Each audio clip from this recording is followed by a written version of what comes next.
Bitch, I'ma go all the way up. They keep on calling my phone. They catching on to the buzz. I got it out of the mud, but I'ma go all the way up. Bad girl from the sewer. She taking me out of this world. Bitch, I'ma go wave.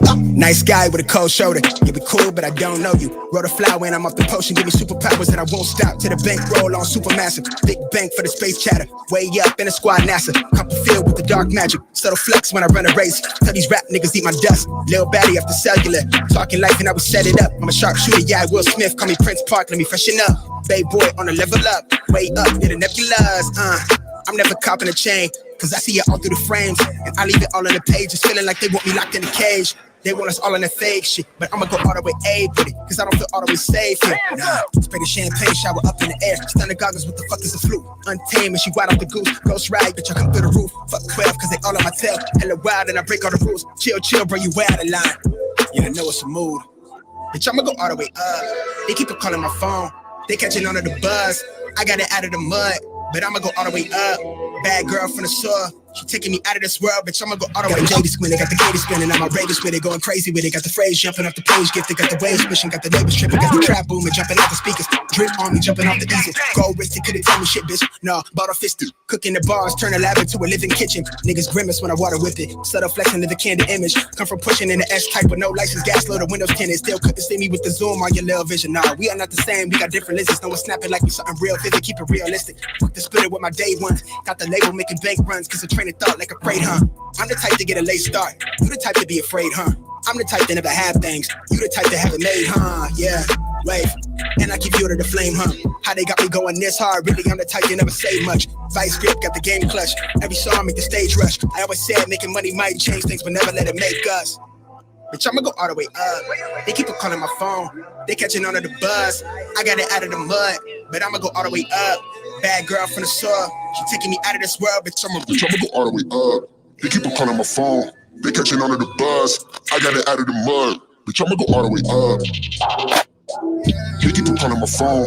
They catching on to the buzz. I got it out of the mud. Bitch, I'ma go all the way up. Young nigga, dream, hold it down for my team. I'm afraid of how I'm feeling. I get high in the ceiling. How I'm feeling. High in the ceiling. I've been living like on pass routes. In this rap pack to living like I'm finished. Wait, louder. Bitch, I'ma go all the way up. Wait.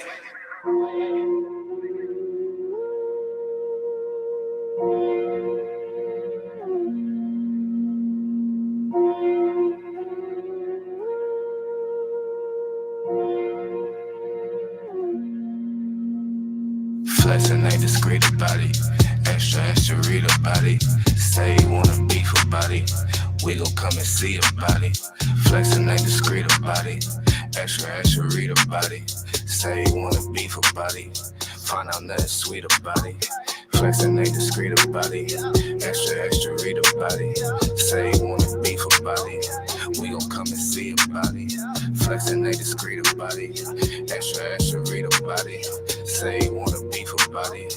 Find out nothing sweet about it. Look, mile like 3-6, pulled up, ski trip, cold winter. All my eating good, I remember when we had no dinner. West side, east side, no side, both sides with me. Check, coming, check, leaving flex season 12, come and get me. Gil to run around high speed, chasing all the big bags. Bending corners, bending rules, bending necks, Gil the whiplash. Slide through hot knife, warm butter storm, gutter drain lane. Young man, old habit, still at it, tryna let my chain hang. True story, new story, 2-story condo, B&B. 4 bath, 1 me, no key, like I did a B&E. Being me so good, so hood, so not worried about it. 250,000 new views, old news, know you probably heard about it. Extra, read about it. Headline, word around town, flexing. Ballin' on my course, so I ain't worried about nobody out of bounds, stressing. Feeling like Hercules, murder these ain't a problem to me. Tried to tell the maid service don't come unless you bringin' condoms to me. Flexing ain't discreet about it. Extra read about it. Say you wanna beef about it. We gon' come and see about it. Flexing ain't discreet about it. Extra read about it. Say you wanna beef about it. Find out nothing sweet about it. Moving, shaking, coming down, tipping, stacking, racking, money, power, flipping. Moving, shaking, coming down, tipping, stacking, racking, money, power, flipping. Moving, shaking, coming down, tipping, stacking, racking, money, power, flipping. Moving, shaking, coming down, tipping, stacking, racking, money, power, flipping.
Guys, listen up. As you get older, the best way to continue to look young, exuberant, and vibrant is to continue to take care of your skin.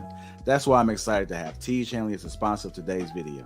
You heard me talk about them before, and you're going to continue to hear me talk about them because I believe in their products and the positive impact that they have on every man's life. Teej Hanley makes taking care of your skin so easy. They provide you with all the products you need and nothing that you don't. Every box comes with an instruction card that tells you when to use each product, how much to use, and in what order.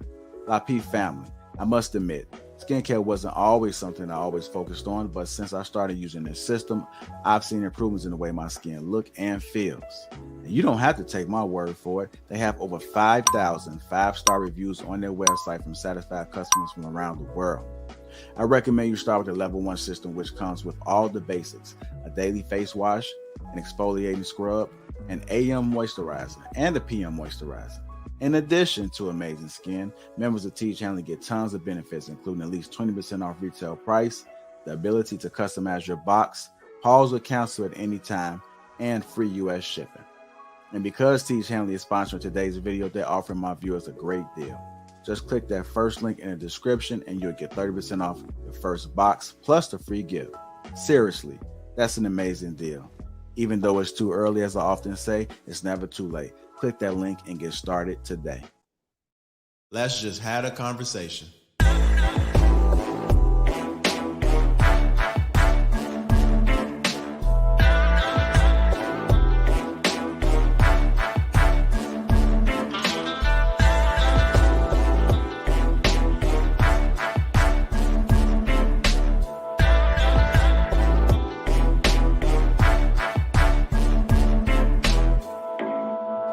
Doing, family?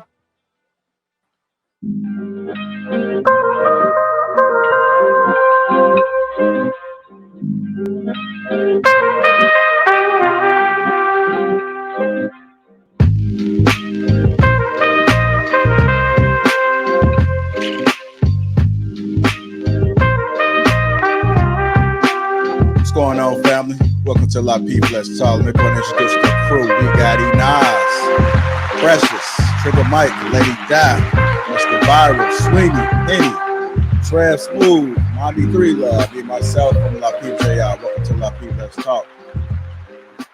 What's going on, family? What's going on? How y'all doing? Hey, hey, hey. It's good to see Mommy 3. I was just about to say, what up, girl? Right? It's been a minute, girl. I know. I'm gonna be good this show. Real people. Hey, what's up? What it do? It's good to see you guys, man. Welcome to Lapeef Let's Talk. Before we get the show started again, shout out to the sponsor, Teej Hanley Uncomplicated Skincare for Men. 30% off along with a free gift. That link is in the description. So y'all go ahead and fill a Teej, as I always say. Shout out to all my green gang that's in the chat. Marcellus Davis. What's we got in there? Mr. BX87. If you want to become part of Green Gang, click that link that's been to the top of the chat. Ed Hill, what's going on, brother? Good to see you as well. See the chat is already giving Mommy 3 a lot of work and love. So glad to have you back, Mommy 3. Welcome again. Thanks for the love, y'all. Yeah, no problem. Should be a good show today, man. Should be a good show. We got a lot of great topics. Looking forward to this discussion. So we're going to hop right into it. Y'all ready? Yeah. Sure. Right. Hit that like button. Also, make sure you subscribe to the channel. Our first topic, we're going to talk about narcissism. That's that favorite word. I know you guys love it. Somebody else had a different perspective on it. I want to get you guys' thoughts. I know we got some new faces on here. I am curious. Sweeney, you good? Yeah, I'm good.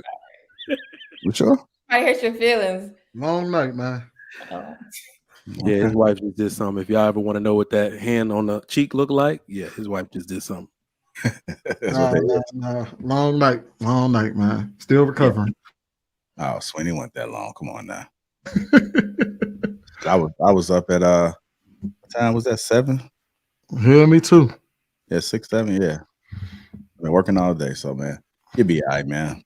And you're young too, man. You shouldn't be. Come on. I'm young in an old person body. We just was talking about this before he came on, right? Yeah, I'm saying, man, they playing. Get to this physical fitness, man. Get it together. How old is Sweeney? How old are you? 33. Oh. Yeah, Sweeney young, man. you know, we was talking to 50 Cent Mr. Viral a little earlier, and he was trying to, you know, put us in rare form, talking about the black community to get in shape. Said we lazy, like the lazy mentality. So he was motivating us before the show started. So shout out to Mr. Viral for that. Yeah. That being said, let's go ahead and get the show started again. We're talking about narcissists. Let me go ahead and pull that up. Here's the clip. If you ever notice there's a spike in women right now talking about, oh, I was dealing with a narcissist. That's the key word. Man, they love that word. But you know where that word came from. Most narcissists is just dudes, bro, who couldn't get women before they had paper. Mm-hmm. Now they get paper and they don't have nothing else to offer, so they control the women with money. Mm-hmm. Because it's like, I can't really let you depend on my intellect. Mm-hmm. We can't have no real good conversation. I can't blow your back out, this and that. So a lot of them, bro, they in a position to where it's like, that's all they got. So they insecure, and then they try to lock her down because they know a dude who come in and finesse her, you know what I'm saying? It's a wrap. And so, you know, that's how it is. And so they insecure where what they'll do is they'll take the woman, promise her this, love bomb her to death, so she thinking she in a dream relationship, right? And then all of a sudden, hey, she done cut her friends off, done cut her family off, then he done move her out of her apartment and start taking care of her. Full control. Now she ain't got no friends, no family, everybody thinks she done changed, and then boom. Because he can't get no other women unless he leave with bread, unless he leave with paper. So now, first thing they do when he cut her off, he a narcissist trying to control me. But as long as he was spending that paper, you liked it. As long as he had, you're not really a narcissist until you done cut the person off you. But it's just a way that, you know, those kind of controlling dudes, though, most of them just couldn't get women before they had bread. I want to start off by asking some of the men on the panel, have any woman ever came to you and said you have narcissistic behavior? Every single one. Every last one of them. Every single one. No doubt. Usually during a breakup, they say such things. Yeah. Okay. I didn't expect that many responses from you guys, but I guess it is common. But let's go ahead and talk about it, man. He described, I guess, a different way. I never looked at it, but what are you guys' thoughts about it? I'm gonna go ahead and start with you, Mr. Virus. You count with that mic. I mean, I would argue that women are actually the narcissistic ones. I don't think they really know the definition of the word. It's just like, oh, the relationship didn't go how I wanted, so he's a narcissist. It's his fault. But if you look up the actual definition of the word, women actually fit the definition 10 times more than 100 times more than men do. A need for attention and admiration. I mean, who needs that more than women? You just look down social media all day long. They fishing for attention and admiration. Often having trouble relationships. Who's having more trouble relationships than women these days? I mean, this is how the whole red pill even started, because women can't keep a steady relationship with men, and a high entitled sense of self. You ask most women to rate themselves, they'll overrate themselves. You ask more guys to rate themselves, they'll underrate themselves. So we know who has the high sense of entitlement there, and the lack of empathy for others. I mean, I think most men is more empathetic relationship-wise than women, because women will break your heart and won't give no fucks. What? My personal experience.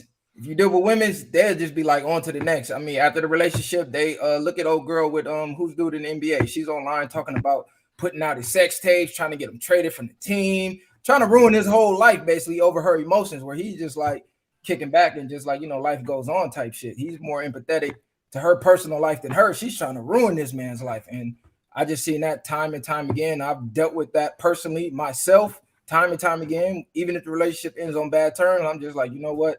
It's cool, you know, no hard feelings. But she going out her way to try to ruin your fucking life, like no empathy at all. So I would argue women are the actual narcissists, not men, personally. Mr. Virus, sound like you had a lot of trauma there, brother. Nah, no trauma. I'm just, you know, it's just reality. I just analyze reality. Ain't no trauma. I'm good over here. Trust me. Okay, all right. If you ever need a therapist, let me know. I gotta. Hey, therapy is weights, man. Lift weights, work out. Okay, then. All right. Go ahead, Lady Di. What are your thoughts about it? You said therapy. You said just lift weights and work out. Why we can't fix the issue? How you gonna fix the issues? Well, for men, we fix issues differently than women. I mean, sitting on a couch and talking to a stranger doesn't fix issues for men. We don't operate the same. Our mentality isn't the same. We're not wired the same. We don't solve our problems that way. So what is lifting weights going to do? I mean, if you lift weights, you would know it builds character. It's a stress reliever. I mean, just working out in general will help you build your mental capacity to a whole nother level as far as just the fitness side goes. And as far as men dealing with certain problems, we're not talkers, we're action based. So, excuse me, we have to do things to get over things. Like just going to talk to a therapist about my emotions does zero for me. But me going out and accomplishing goals and working in my purpose, that will boost me up to where I need to be. Because me just talking on the couch, it's like, all right, cool, I talked about these problems. These problems are still here. See, women are emotion based. So when you guys talk to therapists, it's like stroking your emotion. This does damn near everything that you guys need. But for us, talking does nothing. So what happens when you have to communicate? When you have to go back to your relationship and communicate? Then what happens? I mean, are you able to have a conversation, or you just go back once you get frustrated again, go back to go lift weights? Oh, no. This depends on the problem. Now, I'm not saying as an adult, don't communicate. You should absolutely be able to communicate. But where things go wrong is men and women communicate differently, and people have a problem understanding how to communicate to the opposite sex, especially women. It's like, okay, I think this way, and I feel like you should think this way. And if you're not communicating in a way that's how can I put this? Effective to my emotions, like that my emotions accept, I won't accept the communication. Oh, you don't know how to communicate because you ain't talking to the way my emotions likes it. Even though he could be communicating very effectively, straight to the point. Women are more emotion based and men is more logic based. So when he's speaking with logic, your emotion is like, I don't want to hear that shit. Talk to my feeling. So what you just described just now was one trait of a narcissist female. The last part, because it's kind of like women who just think of themselves only, and it's not anything about the other party. And that's one thing, you know, that we as women need to change. I know a lot of us probably had that trait or still have it, but that's not how you conduct yourself in a relationship going into a marriage. That's how you end a relationship. And the people that you're around, and especially your man, is not going to respect you. So as long as, you know, you have your feelings, I'm not saying you got to dismiss them, but you have to make sure that they make sense. It's not something that is just a strong emotion of just you being sad. You know, you got to be able to talk and ask or figure out how to make it better. Sometimes things are just misunderstood. Somebody did something, don't mean it was intentional, but you think it's intentional because that person, quote unquote, did it. No, you have to have a conversation and ask, well, why did you do this? What was your thoughts? You know, and have the person explain themselves. And then when you're listening, make sure you listening to understand. A lot of us we hearing it, but you ain't listening. You just hear somebody going like this, but you not hearing nothing that they're saying. So then, of course, your relationship is going to be messed up because you didn't hear the key words that the person is trying to tell you. So these type of traits are narcissist behavior. I don't know why it's always about a man when I hear this term. Now, there are men that can act like that. I don't think it's a large percentage. I don't see too many men just like, oh, it's all about me, unless they just flashing their money all day. You know, there's men that are flashy. And I think some of those type of guys can be narcissists depending on how they flashing their money. But I think it is more of a female trait from what I can see. So I agree to Viral. All right. I'm going to go to Mr. Smooth. What are your thoughts about it, sir? Just so you know you're on mute. Unmute your mic.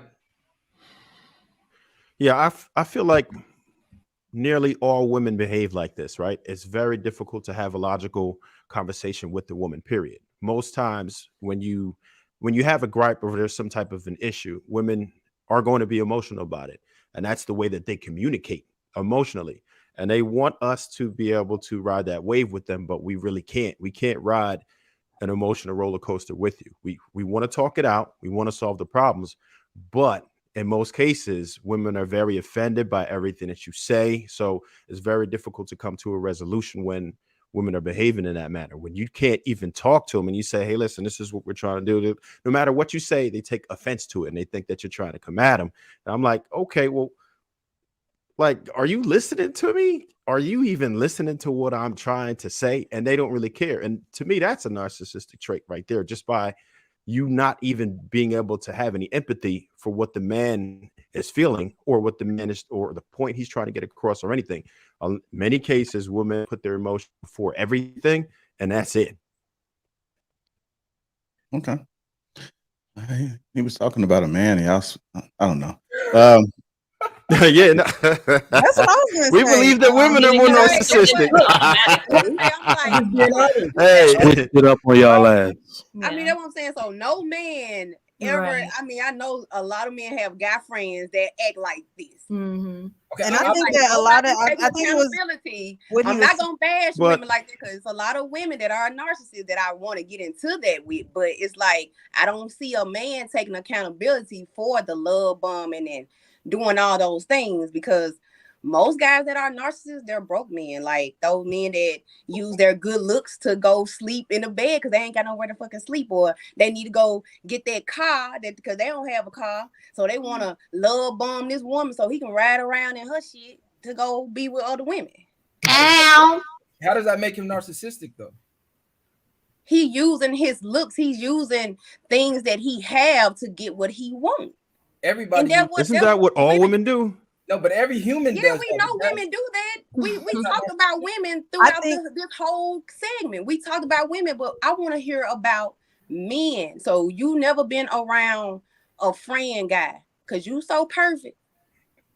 So you never had a friend that Who said that? Who said that? I mean, there's I'm definitely just saying, been you never had a there has friend that definitely did been shady some men that I know. Of course, and they're losers, right? And I get that, but still, as a woman, for you to get with a guy like that can't even really support you fully, then that's a problem in itself, right? And those women are insecure. They really don't have this backbone. They don't know who they are. So they get with what they can. But it doesn't take away from what that man is doing, because once he gets what he wants, or when he gets to the point of, okay, I got what I needed from her, let me go on to the next victim. Because narcissists need a supply. And most of the time, just like women, they need that supply of men to give them money to do all those things to fulfill their needs. All right, Most men, especially broke men, most broke men, they have a whole lot of supply of women that do for them. They don't have to do Mommy 3. All right, so I want to walk through this with you. Okay. So you said that a narcissist is a guy who's broke, but he tends to use his looks to get what he wants from women, right? Yeah. All right. Stay right there. What percentage of women do you think use their looks to get resources out of men? Oh Lord, here we go. I'm just asking. I'm just asking. It's like Hold on. I'm just no. I'm just asking. I know. I'm getting it. I'm getting it with you. No, I'm not trying to go to women. I'm not trying to go to women. I swear, I'm not trying to go to women. I'm just asking a You question. just asked me what percentage of women. I know, but I'm just asking. I got a No, point. let's stick to the man first. Ask me what percentage of men. I can't even give you that because they in the hide. Most men don't want you to know they broke. They flawed you. So all right. So the reason why I asked that question is because we know without a shadow of a doubt that majority of women would tend to use their looks to get what they want out of a man. Hold on, wait. But here's the thing though. These women are not narcissists for doing so. So a man can't possibly be a narcissist for doing the very same thing. I think so narcissism is more, we're talking about traits of, everyone is talking about the traits of a man or a woman, but narcissism is something that really can only be diagnosed by a doctor, and it's a mental thing. And so when you think of narcissism, when they say lack of empathy in someone who is fully into themselves, that means I'm not trying to serve nobody. I'm not trying to give to nobody. I'm not trying to consider your feelings. I'm not trying to listen to anything you got to say. It's all about me. You need to pay attention to me. And that's a sickness. Like you can't even fathom to think about someone else's feelings and how they would feel when you're in a relationship with someone who cannot empathize with you and who cannot see certain things for what they are and certain emotions. Everyone says that women are emotional. That's true. But when you're with someone, you're becoming one with them. You're dwelling with them. And if you never can dwell with them, if you never can become one with them because they're so self-centered and they're only thinking about themselves, then that's when you're like, that's a little narcissistic. That's a little like you need to come up out of that. And when they can't do it, that you have to say goodbye, because you can't really be in relationship where there's a reciprocal amount of love, care, and empathy for a person if someone doesn't even take their mind, thoughts, emotions, and spiritual, beliefs there. You just can't be in a relationship. That person needs to be single. Yes, because I'm just gonna say this real quick on the women's side, where a lot of men marry these type of women too, where these women take you away from your kids. They don't even want you to go on vacation with you and your kids. They'll talk bad about the baby mama. Like those women will destroy you, and you'll be like, and most men, because it seems like Mr. Viral, like it seems like he don't know how to communicate with women in a way because he was going so hard, like he was going so hard about a woman not saying what he feels that she needs to say. Like the communication was off, and it seems like where did I say that? It seems, but I mean, the reason why y'all can say we narcissists because you say we break your heart and we do all that because it's the power. Y'all be so hooked on what a woman can do for you. The looks, y'all be so hooked off the looks. Y'all be so hooked off other stuff that y'all don't see the real woman like her.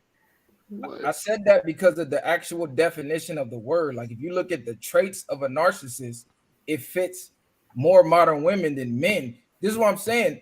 People use words that they don't know the actual definition of. It's like a trending word. It's trendy for women to say men are narcissists. But you ask 100 women, give me the definition or give me 5 traits of a narcissist. They couldn't name 5. It's just, I best believe you women know that they are. Women know. I mean, that's what I'm saying. Like we know that, we established that, but nobody said anything about the actual video.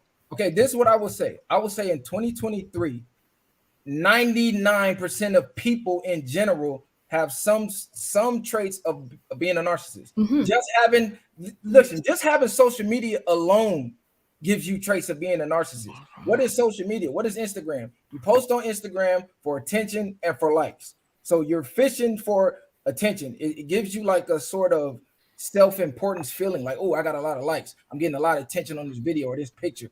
That's a trait of a narcissist. Arrogant. A lot of guys, the more successful you get, you tend to get more arrogant. That's a trait of a narcissist. I mean, that's just humans in general. Arrogance is going to come with success. It's like the yin and the yang. Like it just comes. I think together. people get away with saying trait.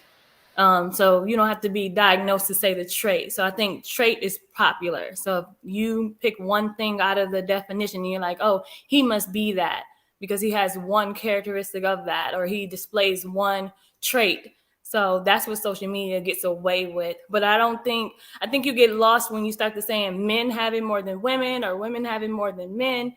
It's like people have these traits, and some people can actually be in a relationship with somebody that is one.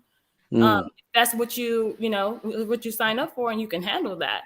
Because some of these narcissists are in relationships and have been for like in long-term relationships. So I think if you can handle that, if you can handle a person that's all into themselves and that's something you can rock with, then you can be in a relationship with narcissists.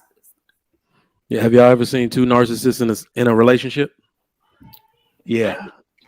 So I don't know. That don't last long. No. They don't last long. Kanye and Kim Kardashian, they were doomed to fail. They are both narcissists. You need an empath to survive as a narcissist. Exactly. There's a lot of people that are with women that are totally into themselves. Yeah. So we've been talking about, I pulled it from Google. All right. Narcissistic, having an excessive or erotic interest in oneself and one's physical appearance. So I know Mr. Viral came up here and exploded and changed the whole narrative around, but I'm going to have to agree a little bit. In modern times, that is what we're seeing from women more than men. Now, I don't think narcissism is really about some of the stuff we've been talking about, right? Because I don't really think narcissism is a bad thing. And I think we've made it out like everything else to be a bad thing, right? But the thinnest line I've ever seen that exists between two things is the line between fear and respect. And the second thinnest line I've ever seen is the line between narcissism and self-awareness. Like most rich people are narcissists, and that's how they got there, right? So I don't necessarily look at it like it's a bad thing.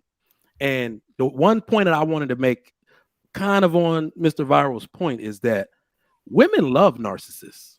You could complain about them, but you actually love and obsess over these men. more than any other group of men, right? So for the 4th week in a row, I'm gonna bring back this terrible thing we've been talking about, but that's the Superman and Clark Kent argument. Women love Superman. Superman loves himself.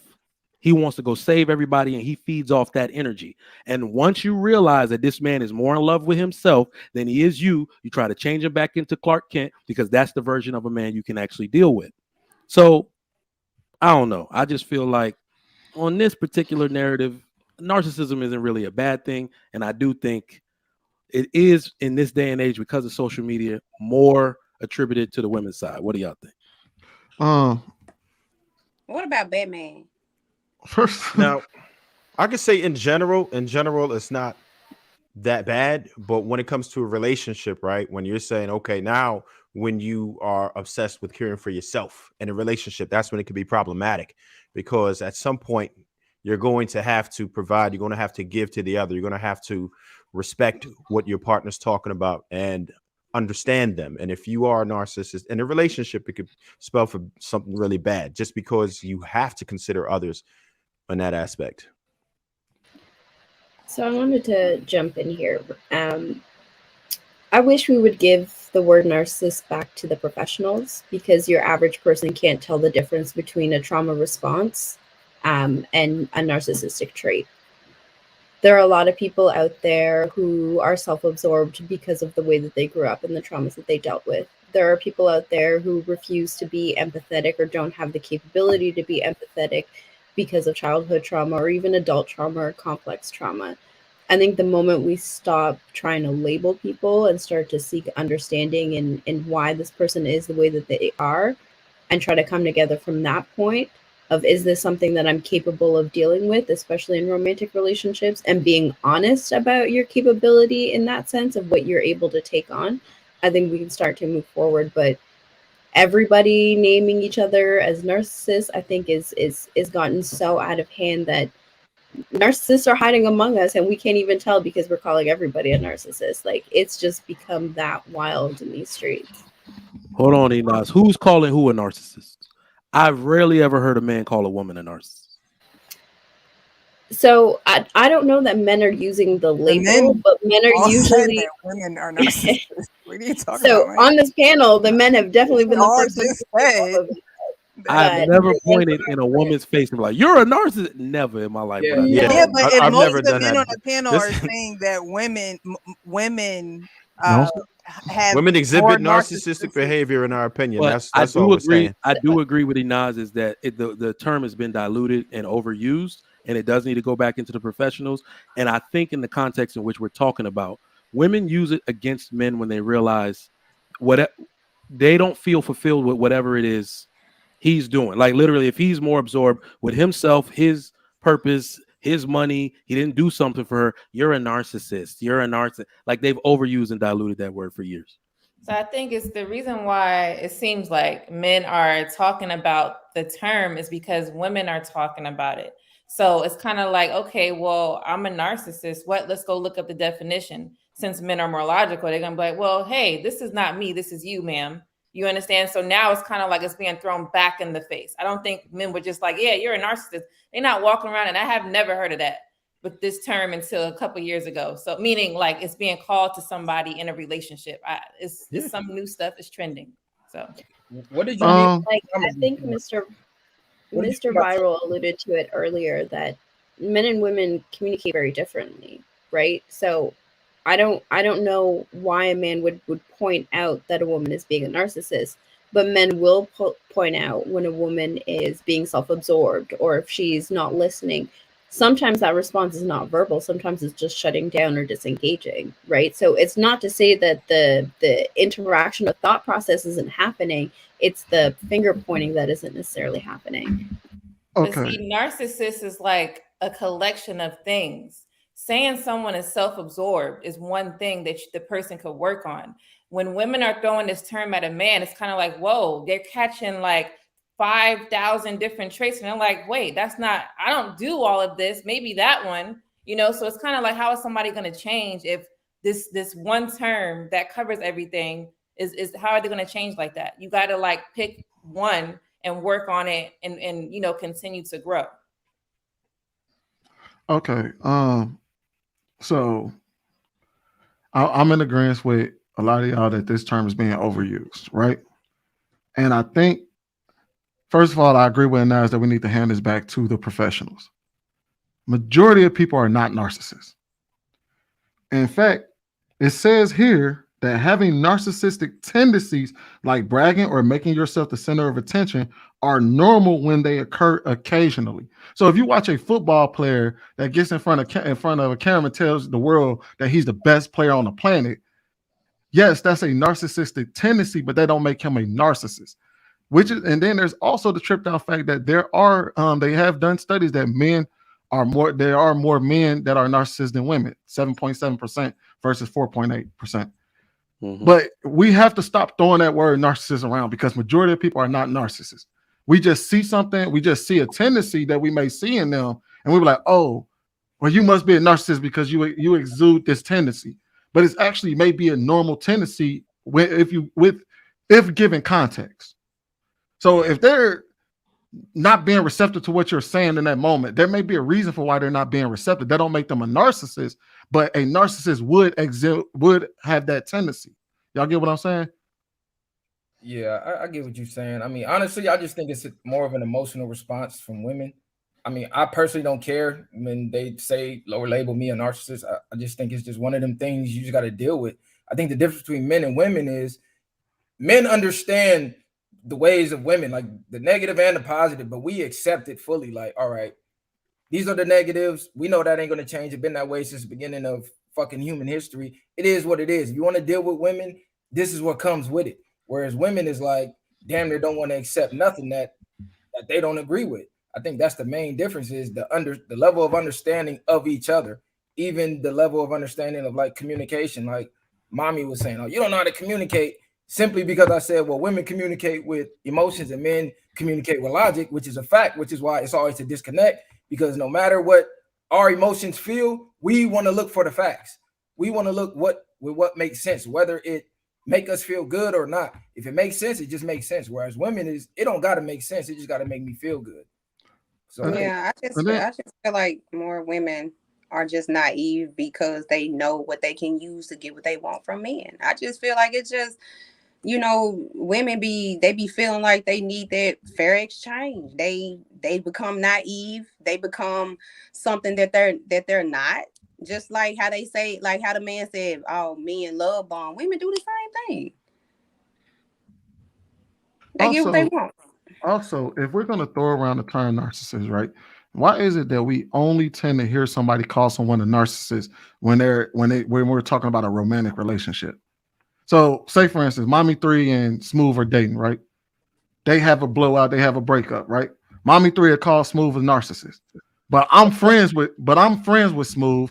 Trigger Mike is his cousin, JR is his brother, and none of us would call him a narcissist because he's not narcissistic. I would think that narcissists tend to be narcissistic to everyone, not just someone of the opposite sex.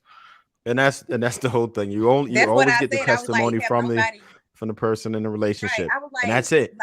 That's why I was asking the men. I was like, so y'all never been around a guy that y'all was like, man, this dude shiesty. Like, I think men will see it, but they're not going to call it out. They're not going to tell. I don't think that would be a narcissist. You know what? Well, that makes you shiesty. Doesn't make you a narcissist. I'm just saying. I don't think another man's going to go to another man and say, "You always got to be right. You are too self-absorbed." Yeah, I was going to say. Because us women, we do communicate different with our friends. Because sometimes, like, we have some friends that, man, like, she'll go get her. We were like, look, you don't need to be out here like this. Like, but I feel like women do tend to, good friendships tend to tell each other about ourselves more than y'all would tell each other about yourselves. That's wrong. That is absolutely that's cap. There's no way. Men hold each other accountable. Mommy 3 on a daily. We would sit here and roast each other for hours about everything we're doing wrong. Mommy 3, go ahead and put the number. Go ahead and put the number to your weed man in the back chat so I can smoke what you smoke. Women lie to each other all the time. Hold on, y'all. Hold on real tight, y'all. Like I did try to call Nelson. He's actually a counselor. He's a profession. Nelson, can you hear me? was trying to see if I can get him on through the Bluetooth. Oh, we getting real live diagnosis. Yeah. That knows me. It's Mr. Viral. It ain't me. And Nelson, you there? Nelson. Now, you know what? I take that back. Trey Smooth got on an ascot. He the narcissist on the panel.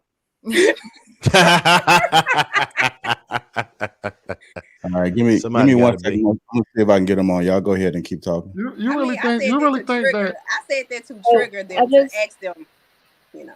You really think that men do not call out like whether their friend is being? I was trolling, baby. I was just trolling. Oh, No, okay. not You trolling. have- Men will okay. call it out, but men will talk Yeah. about it. Like Smooth was saying that they would roast. You would roast another man. A man would roast another man. I think if a man was self-absorbed, I've seen men say he's a pretty nigga. You know, like because he's so self-absorbed. You know, so I don't think they'll call it narcissist. They'll. No, we call him an asshole. No, Huh? Hey, old boy's an asshole. Well, I think so, Sweeney. I think yeah, they'll joke about it. Well, I think, don't get me wrong, and then we could ask the guy that's about to come on. I think one of the fallouts of being a narcissist is that you can't actually keep friends, right? You exasperate people with your narcissism. So don't nobody want to be around you. That's why I said it's usually the characteristics of these really rich, really famous, but really hard to be around people. You know, they exasperate you with their narcissism. You're like, yo, chill. You see what I'm saying? So I think, well, we can ask the professional. Hey, Nelson, can you hear me? Nelson? Oh, shit. What the hell? You sound like you're on a witness protection program. Call Lucifer. What's going on? I just wanted to. So, Sweeney, I think you asked a really important question. The reason it comes out of romantic relationships is that if we really look at narcissists in a more, I guess, clinical way, they're actually really charming people. They're actually very charismatic people. Mm-hmm. That's how they suck people in to become their supply. Typically what happens is the person that they're in the romantic relationship with is the person who is the fall guy for the negative sides of the narcissist, right? Narcissists are typically, when clinicians are diagnosing them, asking really pointed questions at them to suss out the fact that they're a narcissist. Mm-hmm. They're not these people where they wear it on their foreheads and we can kind of see it out front. I don't think that most people are really that dumb to get tangled up with a narcissist, knowing that they're a narcissist. They have qualities that people look for, and they also do a really great job of masking it from people they don't want to share that with, which is why their romantic partners tend to suffer so much abuse when it is like a clinically diagnosed narcissist, right? Because they have to let out their feelings, their frustrations, their shortcomings towards somebody without it kind of conveying over into their public life. And they pick the people that they do because they know that they can control those people and won't share that information publicly. And I agree with you. I was just saying, it's grandiose. That's the word you're looking for. I don't know why you sound. I was gonna say I agree with you, but I think that. But what I was asking is, don't you think, like, while you're absolutely correct, there's gonna obviously is gonna be the person that's closest to him. But I believe, don't you think that would happen no matter what relationship they start or whom they started with? So they would do the same. The same traits would exist if they were encountering their mother, or if they were encountering their father, or a brother, or a sister, or a friend. I don't think they'd just turn it off for just everybody else, but for only their partner, they'd be a narcissist. So not necessarily, right? And that's kind of the why we should keep it to the clinicians, right? It's your average person can't really pick it out. They can turn it off. A lot of them can turn it off because they understand how to emulate empathy without actually feeling empathy. They understand how to perform normal behavior.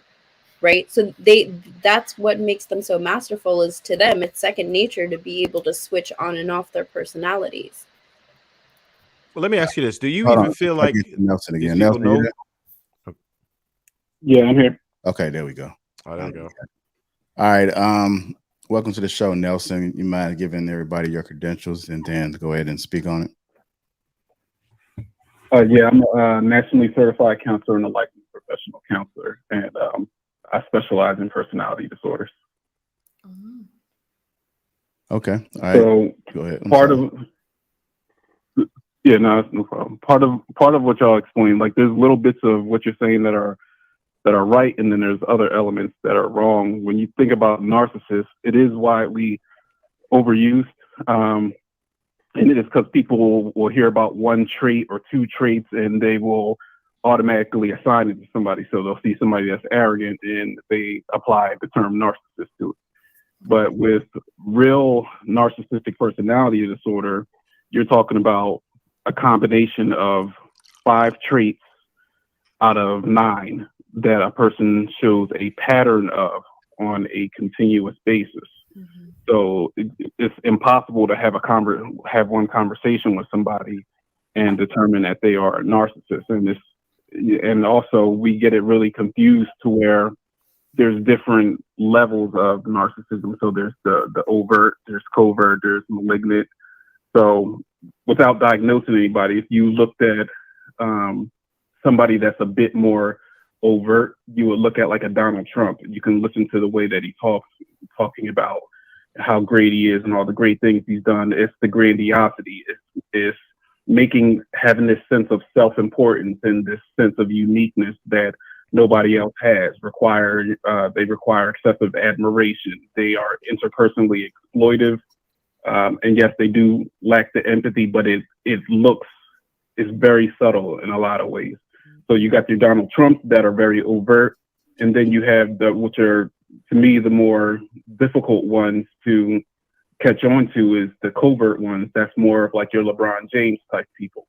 So the type of people that will, on the outside, make it seem like they're this amazing, great person, this community-minded, does all these great things, is perfect in every way, doesn't have any flaws.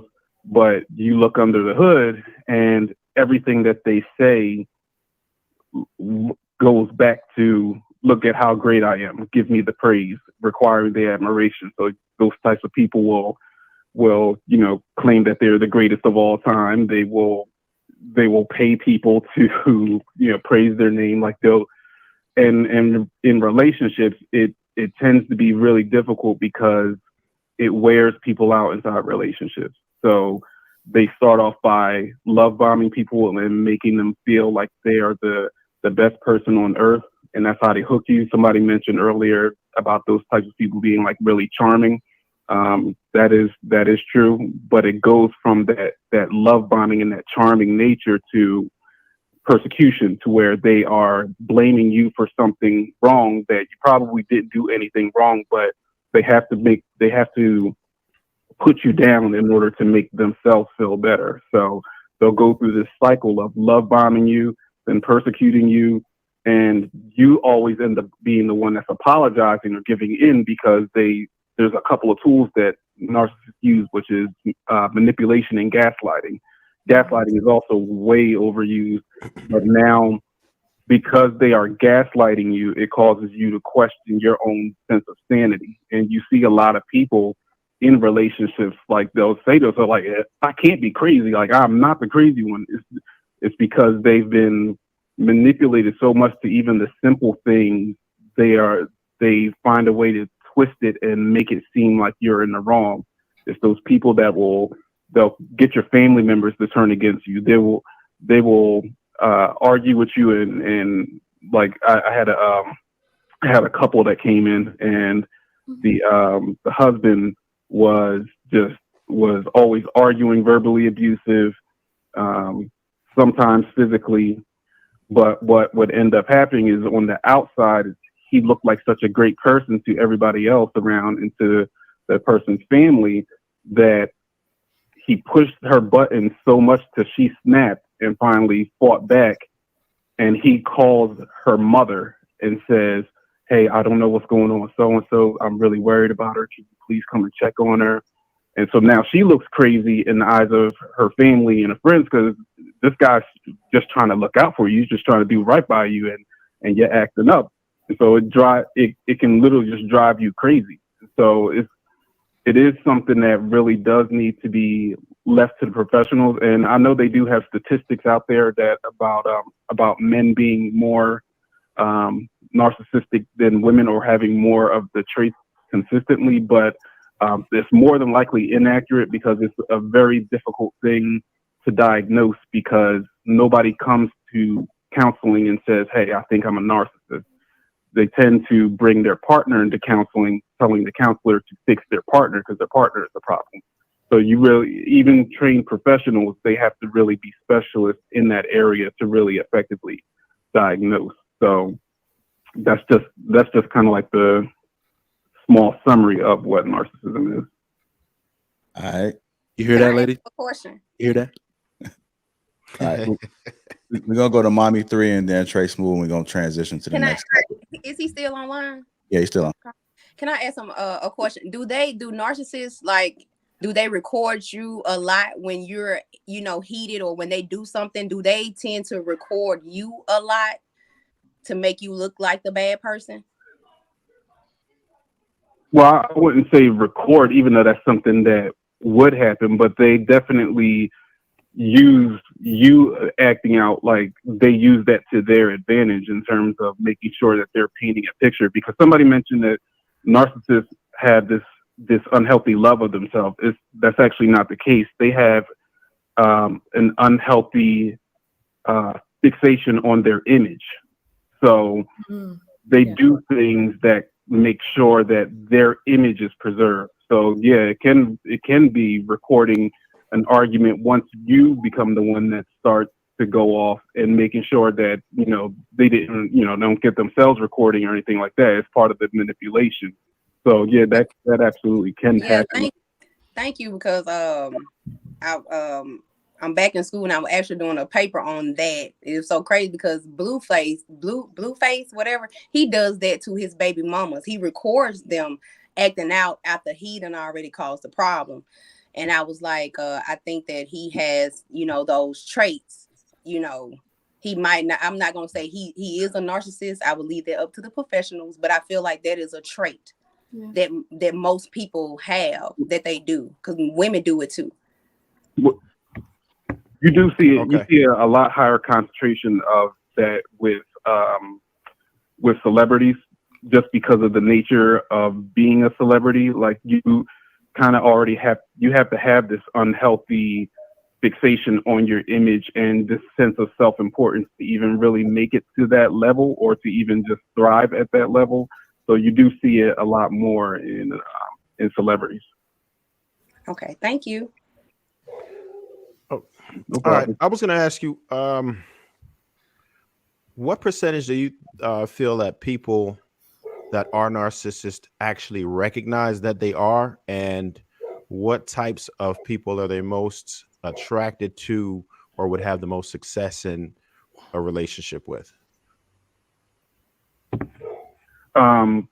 It's a negligible percentage of people that self-diagnose themselves as narcissists, because that's just not the view of themselves that they have. So that's it got to be extremely rare. But the type of people that they do tend to go after are people with low self-esteem, people that have had a history of trauma. So everybody knows about the Derek Jackson situation, and you see the type of woman that he initially got with. She was overweight. She had pimples on her face. She was really quiet, reserved. So that's like the perfect hunting ground, because what was the first thing he did? He went and love bombed her, asked her if she's a model, and started to charm his way into it. Because when you grab those people like that, they will do anything on the planet for you.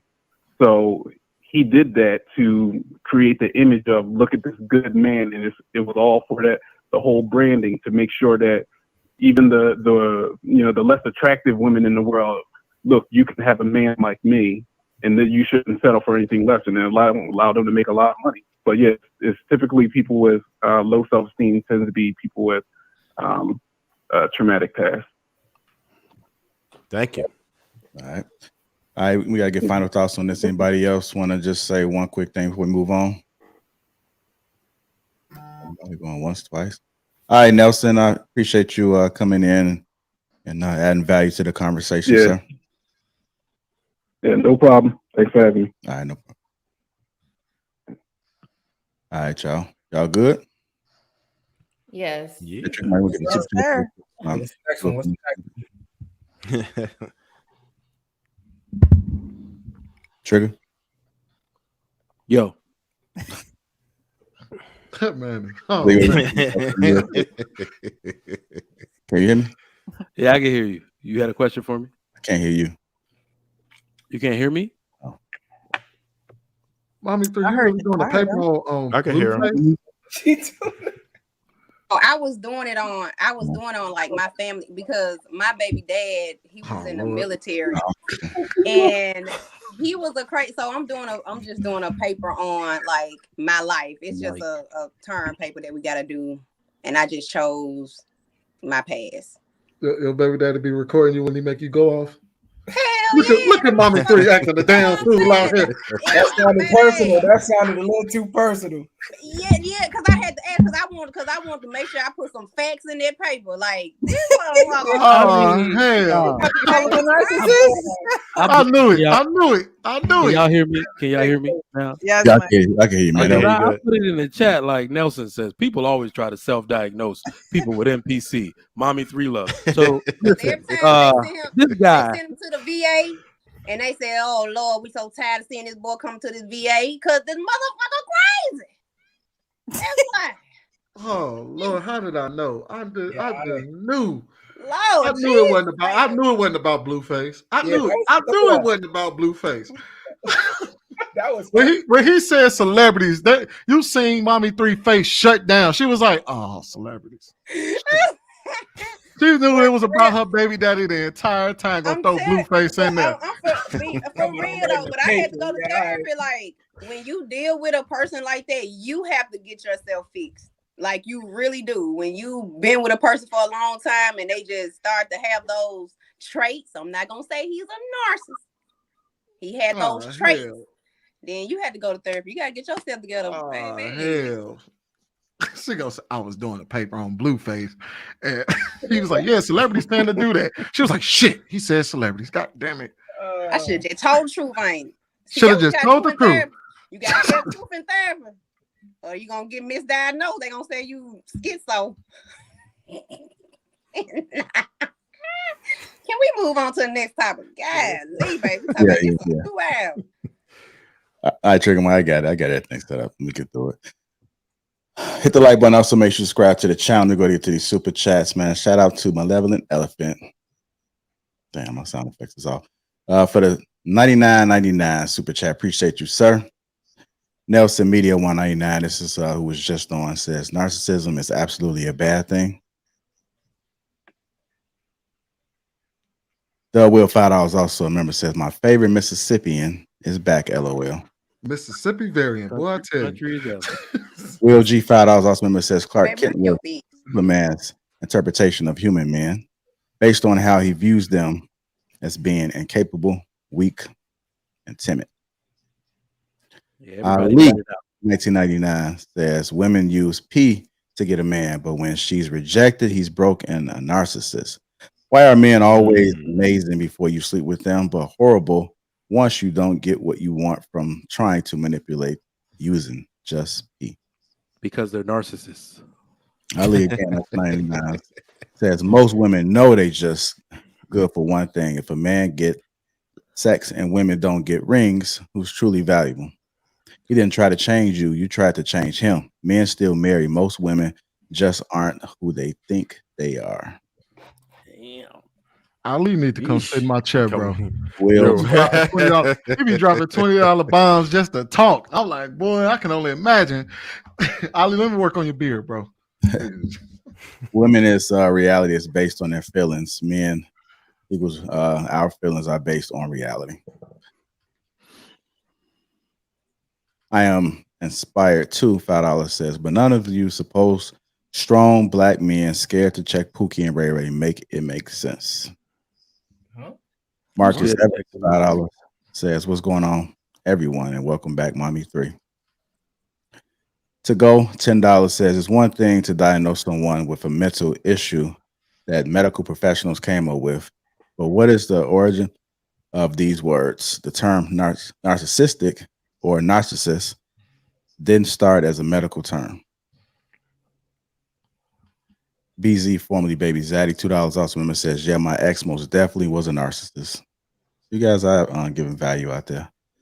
Ali again, 1999 says, women dating men they don't value only for praise, gifts, money, and happiness is self-love. But a woman having consensual sex with a broke man that rejects her makes him narcissist. Modern women, brains are their own worst enemy. God damn. Will Fowler said, dropping bombs on him tonight.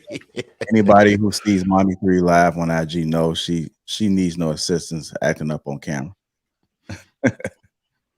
Marcus Evans $5 says, is there a cure for narcissism? I guess that might have been for Nelson. Nelson, put that in the chat if there is a cure for narcissism. I appreciate everybody that has contributed to the platform. Thank you very much. Time to move on to our next topic of this evening, which is how to get a man to commit. How to get a man to commit. I think it needed to be a formal, like, okay, we go together, like an official. Will you be with me? It has to be. Okay. Real men know. Yeah, real very men clear. know. Real men Very are clear. gonna tell you when they ask their woman to become theirs. There needs to be a pinpoint moment that you can actually reference and say, I hey, know. How long have I been together? Oh, this I'll tell you. place. I'll tell you where I was at. Because I just finished the game. I know what I was doing before that day. Yeah. Yep. So this is why this date matters. Right. So when that happens, right? When that happens, there's less gray area when it comes to like getting rid of old women. Yeah. Right. There has to be a fine line where you say, okay, like this line happened, right? And anytime, like since this moment happened, any woman that I catch you with or catch you entertaining after that, I could maybe not cut you off because you know there's a process. But I know that okay, since this happened, you should be starting to get rid of all these women. Yeah. If that line is never clear, you never understand when that can happen. Right. So it's just like, yo, you just working Gotta into have a it. clear line. You gotta have a clear line. You gotta Yeah, have a clear line. and from that line, there's a grace period. There's a grace period in that line. Right. So it's like- in that but line. that's why you did it. But that's where that bookend starts. Yeah. That bookend starts There's a here. grace period, I for love sure. this. And then a little time goes by where you guys can create another bookend to where now it's like, okay, it's harsher punishment if I see. It's harsher punishment if I feel. All right, we're trying to get the black community back in order here, man. We're trying to figure out if we can get men to commit. What are your thoughts about that? I'm gonna go to Penny first. What are your thoughts? How do you get a man to commit? I think you definitely got to make it clear. I let people know when I was dating, if you kiss me, it's on. If you put your lips on me, you can't be talking to nobody else. We don't have to be in a relationship, but if you touch me, you kiss me, it's only me that you're looking at. That's it. Like, don't come kissing on me. Don't come touching on me. If you talking to other people, you got to make it very gray, very gray. I'm not entertaining anyone sexually. If we're not in a relationship, I think you got to make the lines very, very black and white. There is no gray. I mean, You one of those ones from middle school. You touch my butt, so we go together. we go together. You touching on me, you can't be touching on nobody else. So be clear. If you want to date other people and talk to other people, don't be touching on me then. You know what? I commend that because that's the attitude most women need to have. Because really, when you think about it from middle school, most of the dudes are like, all right. And that is why men lie. Yeah, just that is why men lie. Because if you have it black and white to where you have, and there's progression for sure. So a lie can only go so far. Mm-hmm. So what about the life he had before he met you? That just got to not exist because he just met you? No, if he just met me and he doesn't, and he wants to continue that, or he wants to see like if he likes me enough, then still don't touch on me, don't kiss on me, and continue on with your life until you're ready. Yeah. If you making it gray, how would he know he wants it to be ready though? You said, oh, well, if you dealing with anybody else, it's gonna be real gray, meaning you probably gonna hold back some of your positive traits until he quote unquote lets them people go. So why would you can get to know someone? So we were getting to know each other, right? We were going on dates, getting to know each other. He's talking to other people, he's talking to me.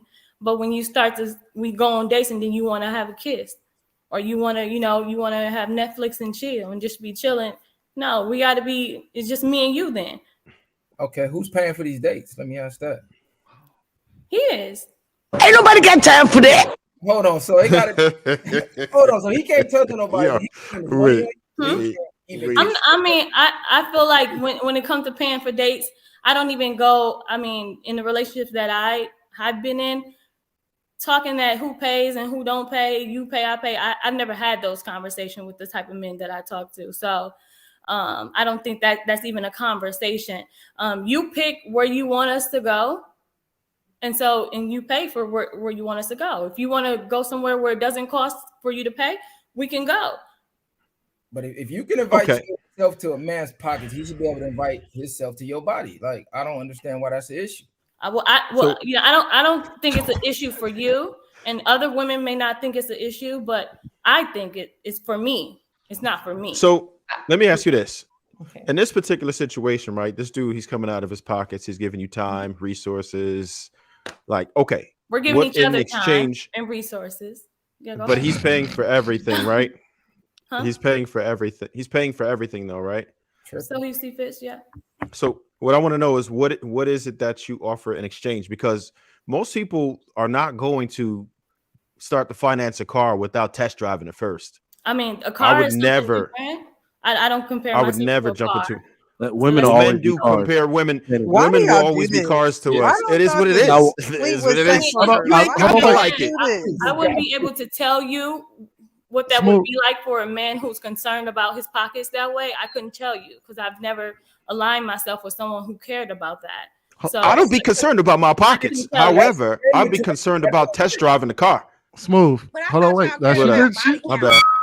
Smooth. Now she didn't say that. She just said once you engage sexually with her, y'all go together. She never said she was with. No, she said kiss and touch. She said kiss and touch. She ain't saying nothing about no smash. If you're going on a date with me and you want to kiss and you want to touch, I feel like that's just between me and you now. Like there is no one else. So, but I think what she's saying though is that in that frame, she's like, hey, look, we all in then.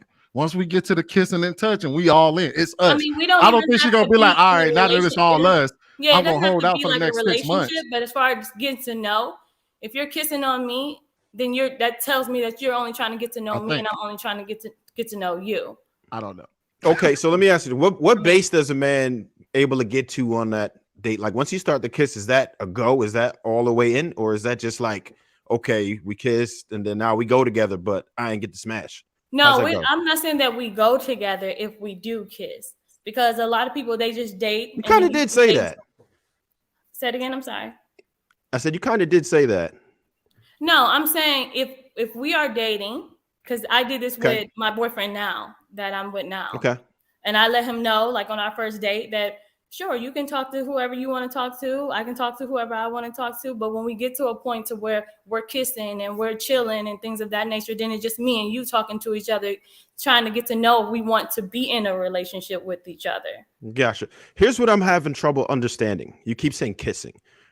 Now, we don't care about kissing, right? We do that in like take Mike's show. He said middle school. That's that. What I'm saying is at what point do we get to sexual contact? Kissing is cool, but that's not enough. You know what I'm saying? So we're trying to figure out when we get past the kissing stage, what are we doing? Like, or do we go together? Like, do we get to smash first? We're just trying to figure out how we get to the end of the rainbow. That's what we want to know.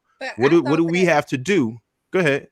I thought y'all cared about body count so much. So I mean, at what date she need to give up that? I mean, how many days you think she need to before she can give it up? How many days you gonna take that? Three max. I'm asking her. I don't ever listen. I never tell a woman what she should do with her body. It's all on her. I just need to know how you handle your body, so I know what I want to do or not. You shouldn't even want nobody. I mean, I think it depends on what you want in the end. It's like, what's your intention? Right. Are you going in just to smash? If you do want to be married, and you gonna wait 3 days for that, or like, are you interested in her? Our intention. It depends. If you have other things valuable besides that. But what you got to understand is that men are not going to stop smashing at any point in their lives, like never, right? Unless if they with somebody that they committed to, yes, but they're not really trying to have a gap in between smashing. It's like one, and then you go to the next. We're not trying to go 90 days. Right. A lot of men don't have that option. Just go and smash and dash and smash and dash. And I don't know. I mean, we understand that. The majority. But that's not what we're trying to do, right? I think what we're getting wrong here. I think what we're getting wrong here is that she's saying that she set a boundary where she feels like if we get to the kissing stage or whatever that may be, I'm not here to tell you. She's saying at that point in her mind, we supposed to be exclusive. Now she's saying what she's saying though is if you want to go out and be non-exclusive, she's going to remove herself from the situation. Is that what I'm thinking? Yeah. All right. So I mean, hey, that's a boundary. I mean, either you can walk that line or don't walk that line, but It's up to you. Free will. I have a Does question. that work? Hey, Does that work though? Is that going to get you? Is that going to help you reach your goal? Because I don't think that's going to work. Yeah. I mean, so far, man, I'm telling you, that's so not far, that's not going to get you wife. Like it's not. I Gonna mean, happen. I mean, you can't guarantee it either way. Right. I was gonna ask. There's no guarantees, but you can increase your odds by certain actions. And you So I can increase my odds by what? You telling men what you just told us, that's not increasing your odds. Okay, so you tell me what would increase the odds. Increasing your odds would be to leave that option open and not tell us, well, hey, if you don't do this, this, and this, it's gonna be a gray area. Or I'm stepping back. Like, oh, okay, you think you're gonna come in and run something next? No, because then if I did it that way, then you would say, oh, so he's taking you out on dates and you're not letting him know how you feel about things. So he's thinking he's going to do this and he's going to do that, and you're not letting him know. No, that comes with the conversation on the date. But for you to just come so black and white from the jump, I don't even know you yet. I don't even see no value in you yet. We just meeting face value, and you laying that out. And that's fine. That's fine. If you don't see no value in it, you can go, or you can be consistent. One of the two. We're gonna go because you're not showing us anything. So he's coming with resources. Like what? Ass and titties? What? All right, hold on. That's what y'all are making a very good case why I say dating is trash. Oh, man. I don't think Hold on. No. Penny, I'm trying to help you out. Courting is what will serve you best. Because dating, dating is modern day hoeing. This is what people do in the dating scene. You step your toe in it, you can't be halfway. You got to go all the way in it. The dude is going to spend money. He's going to expect draws. This is why I said women that do want to stay chaste, that do expect something like you. All right. So I'm really looking at you like this. And I actually disagree with Mr. Viral. This is how we tell the wives from the hoes. Right now, men can't tell the difference. So if you are a wife, step your ass out the dating game and tell a man he has to come and court you first before you give him any kind of action, and then watch the men who ain't into that, who are not really usually marriage minded, fall the fuck away. Right. So when they're ready to get their act together, they will step to you correctly. The difference is some women who see themselves as wives want to jump their ass in a dating game, get their ass hit from the back 30,000 times by Mr. Viral and Trey Smooth, and then be like, but I'm still a wife. I'm still a wife out here. I mean, it happens. I've had that before where I went on a date with someone and we weren't as affectionate as he would like. And he let me know, like, I felt like you weren't into me because you weren't as affectionate with me and things of that nature. And that's fine. He could go. And then I found the person that I'm with now, and I told him the same thing. And here we are. Absolutely. I can't say that that'll never work. Oh, go ahead, man. I'm not saying that it won't never work. I said for me. I do want to get some of the other panel members in that haven't spoken yet. Inaz and Lady Di. Go ahead. Yeah, absolutely.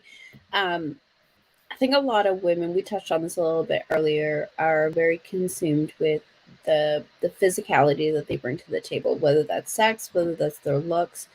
I think a lot of women really lack substance, right? It's not enough to just be a pretty face and show up and, just sit there and listen and nod. There needs to be some sort of reciprocity. There needs to be some level of engagement. There needs to be some level of, offering to some degree, right? But if you're so focused on just looking cute and just showing up and that's all I need to do, that doesn't really offer any sort of exchange in terms of what the man is offering or is looking for, right? So I think the moment that we get to step away and move away from the superficiality of things, I think that'll really create a situation where a man can see value in a woman past just what she looks like or the box. I was gonna say,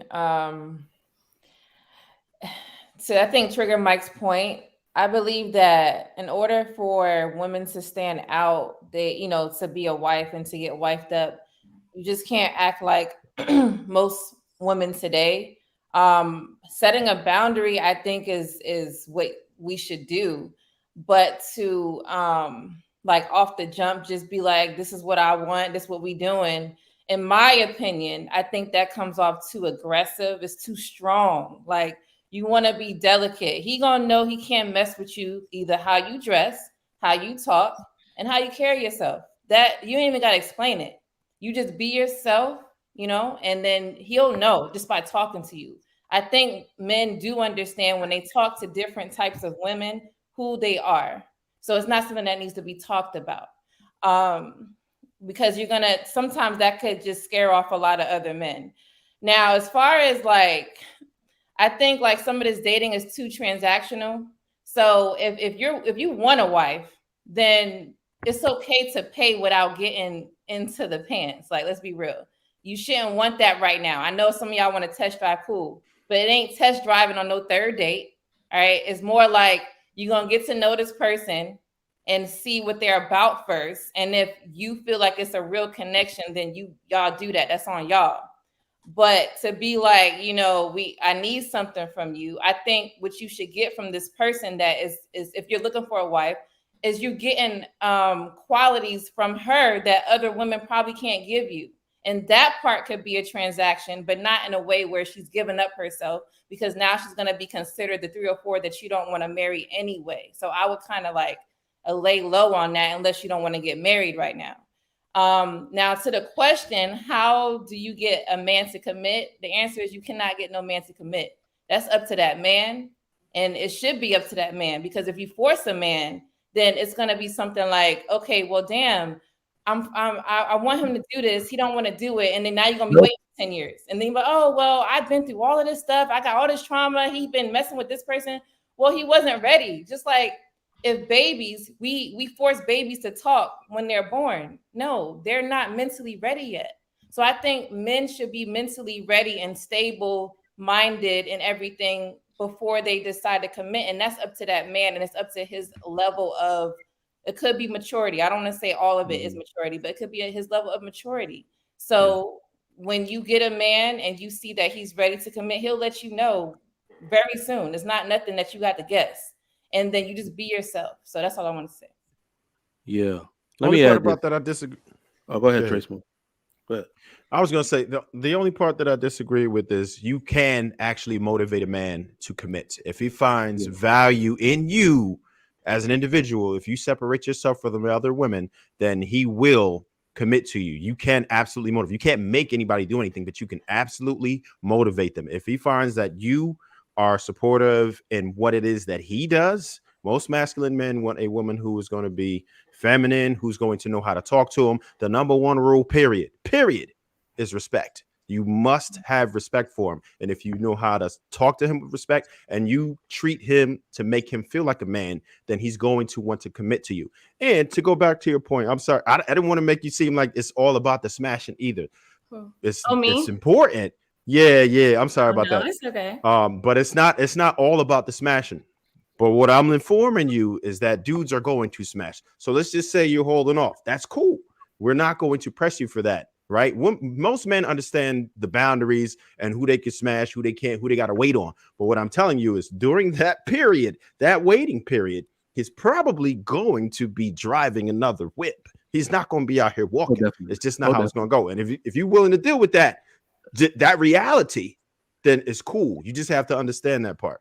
I mean, I think in the end, you never really know what anyone is doing. I was gonna say you don't know he driving that. You're never really gonna know. So I mean, I think the expectations for someone to be real is gonna always be there. I'm gonna always be, have the expectation that what you're saying is, I can take that for what it is. But if he is, I really wouldn't know. All I would know is how he's treating me and how we're moving. And so for me, that's what I need for me. And not to say that that's the way that I said it, how I'm telling you guys is how, I related to him. But yeah, I do put what I expect and what I am giving. I do put that out there when I'm talking to someone. So yeah. So what I've noticed in modern times, so let me add to what I said earlier. So in modern times, I feel like men commit 2 ways. So a man will grant exclusivity to his favorite sex partner. He'll be like, damn, that ass is fat, them titties looking right. I don't want anybody else to hit that. So he will grant exclusivity to his favorite sex partner. And the other type of woman that he grants exclusivity to is a true companion. All right. So this is the type of woman that will compel him, like Trev Smooth talked about, inspire him to marry her. He wants to keep that woman because he doesn't want anybody to marry her first. So those are the two types of commitment. That woman that he's only keeping around because of her sex, because of her body, because of the way she looked and the way she helps him project an image at the moment. Those are the women that are saying, we've been together for years and he won't marry me. Mm-hmm. He never respected you as a true companion. That's why when he leaves you, he's going to meet that other woman. And within 1 year, he's going to slap a ring on her finger. Yeah. Oh, hell. I don't know about the sex partner thing, but I think that the number one way, like I don't care how good your sex is. If I'm not trying to commit to you, I don't care. As long as I'm hitting it, I'm gonna just keep it 100. But to get a man, this little thing gonna fall off. Listen, to get the man to commit to you, I don't care what he's looking for. Most women don't know what guys are looking for. They approach the situation like Penny with, "This is what I want." They don't have no idea what he wants, and that shit never works out. It's real simple. Be what he's looking Penny for. won't be kissing you, and them just been on everything. That's all. I mean, I'm not saying that it works for everyone, and I'm not saying that everyone will take it the same. I think a big problem is people insinuating that all people are the same when it comes to that all people will take that and say, oh no, I wouldn't mess with you if you said this to me. Like all people are not the same. And I've learned that, and when you get with someone and you get to know someone, a lot of these talking points of, if you're not doing this, he won't be with you. If you're not having sex with him, all those talking points, some of those things will get you caught up, and you'll miss out on somebody great with those talking points. So it worked for me, and I can say it will work for someone else, but I can't say that it doesn't work. I will say this. This is why men lie. And and Penny, I respect your resolve. I'm with Trigger Mike on that. Stand on it. But this is why men lie, because they will straight up tell you in your face, because he's gonna still hit. Because he's gonna be like, oh, all that requires me to get past this kissing stage is to be like, we go together. Mm-hmm. Yeah. Well, no, it's not. I mean, it's not like we get through the kissing stage and we go together. I'm saying if you want to kiss someone, I feel like if you're going to get to know someone to see if you want to be in a relationship with someone, to me, you get to know me and I'm getting to know you at that point. Like, that's all fine and dandy, it's not but like, okay, we kiss and then we go together and then we having sex and things. It doesn't work that way. No, I'm doing it to be funny, but I get what you're saying. What you're saying basically is that if you try to create, you demand exclusivity when it comes to being intimate. And I'm with you on that. I'm not mad at that, but this is why men lie, because they going to. Now I know we talking about the levels of intimacy, but if a woman sat there and told him straight up like, "Hey, look, you doing all this with me, I require you to be just with me," He gonna do all of that and still not be with just you. He's just not gonna tell you. He's gonna like, yeah, we all good. He ain't gonna actually say that y'all go together. He's just gonna allude to the fact that y'all go together, and he gonna do all this dirt anyway. But wouldn't that be better than you going as far as to having sex with him and then saying, okay, when we have sex, I expect it to just be me and you, and then you find out he still with other people? You ain't gonna find that out anyway. You ain't gonna find out anyway. Now you done found out in the beginning stage. Now you done found out in the beginning stage when y'all only kissing. No, what he's gonna say is, "Oh yeah, we good. Yeah, you good, Penny. You ain't gotta worry about nothing. We good." That's what he's gonna say, and you're gonna be like, "Oh, okay," and then he gonna be like, "Yeah, we good." And then next thing you know, about 3-4 months down the line, you're gonna be like, you're gonna go through his phone and recognize some chick been sending them nudes. And they been sexting and whatnot. You're gonna be like, God damn it, this motherfucker been cheating on me. And in his mind, he like, nah, I was just lying to your ass. It's not really a cheat, because it's not saying that y'all go together in 3 months. It's just saying that he said that he was okay. This is what we said that we'll agree to do. And if he can't agree to that, then why would we get in a relationship after that? If he can't agree to something that he or do something that he agreed to. But see, that's why it's called dating. Dating is, to me, to be honest with you, I don't think it's just to be dating one person. In order for someone, and I'm just being real, sorry, my camera went out. In order for especially a man to figure out if they want to be married, they got to date multiple people. I'm not saying they got sex with all of them. They got to know, because it's too many women out here that are out here saying that they are this and they're not. And they want to make sure that they're finding the true person. So I believe that when you're dating, I don't think that's like super exclusive. Now, when you're in a relationship, sure. But to just be like calling that, oh, well, we dated 5 times and, you know, it's just me and you. I agree with Sweeney. They some of them gonna be lying to you. So if you want something genuine, I don't know about forcing. I think people should date too, but you can date someone without rubbing on someone and chilling with someone and kissing on someone. Like, I mean, you could date around. In order to do that, you have to date and everyone and all of that stuff. Like, no. I mean, I'm not gonna lie. Like with my guy, you can date all you want. We could date other people. Cool, that's fine. But don't be dating other people and kissing on me. A man's gonna lie. That's why I'm so glad that Sweeney. I'm glad that he said that. Like men will lie. So with y'all didn't know that. With my guy, man, they knew that, man. So with my men guy, lie, women lie. When he asked me like, "What are you looking for in a man?" I say I told him I'll know when I see it. That's exact. I didn't tell him. I didn't give him.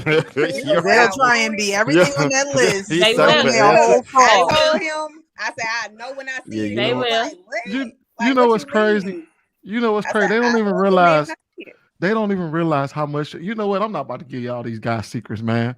Y'all don't even realize how much y'all tell a man without giving him a list. We know a lot with just from conversations, and y'all say, man, this is why men lie.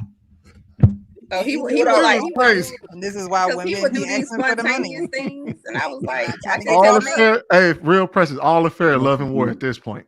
Man, I don't ever tell a man what you're looking for. Nobody has the playbook to it. We're all living Never this tell life a man. one day at a time. If you present yourself like a wife, you're gonna attract men that are looking for wives. 9 times out of 10, if a man is on some fuckboy shit, just trying to pump and dump, just hit and quit, he's not gonna want to put up with the damn loops he got to jump through to even get to that.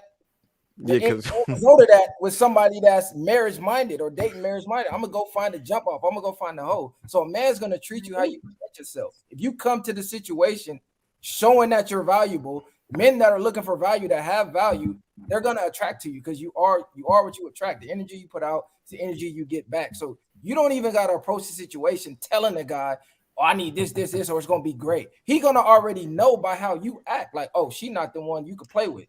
Have a question. We know when you different. Go ahead. I have a question. So let's just say, because I did a live on my channel on a Men's Monday about men running into the same type of female because they really haven't found a different type of female, right?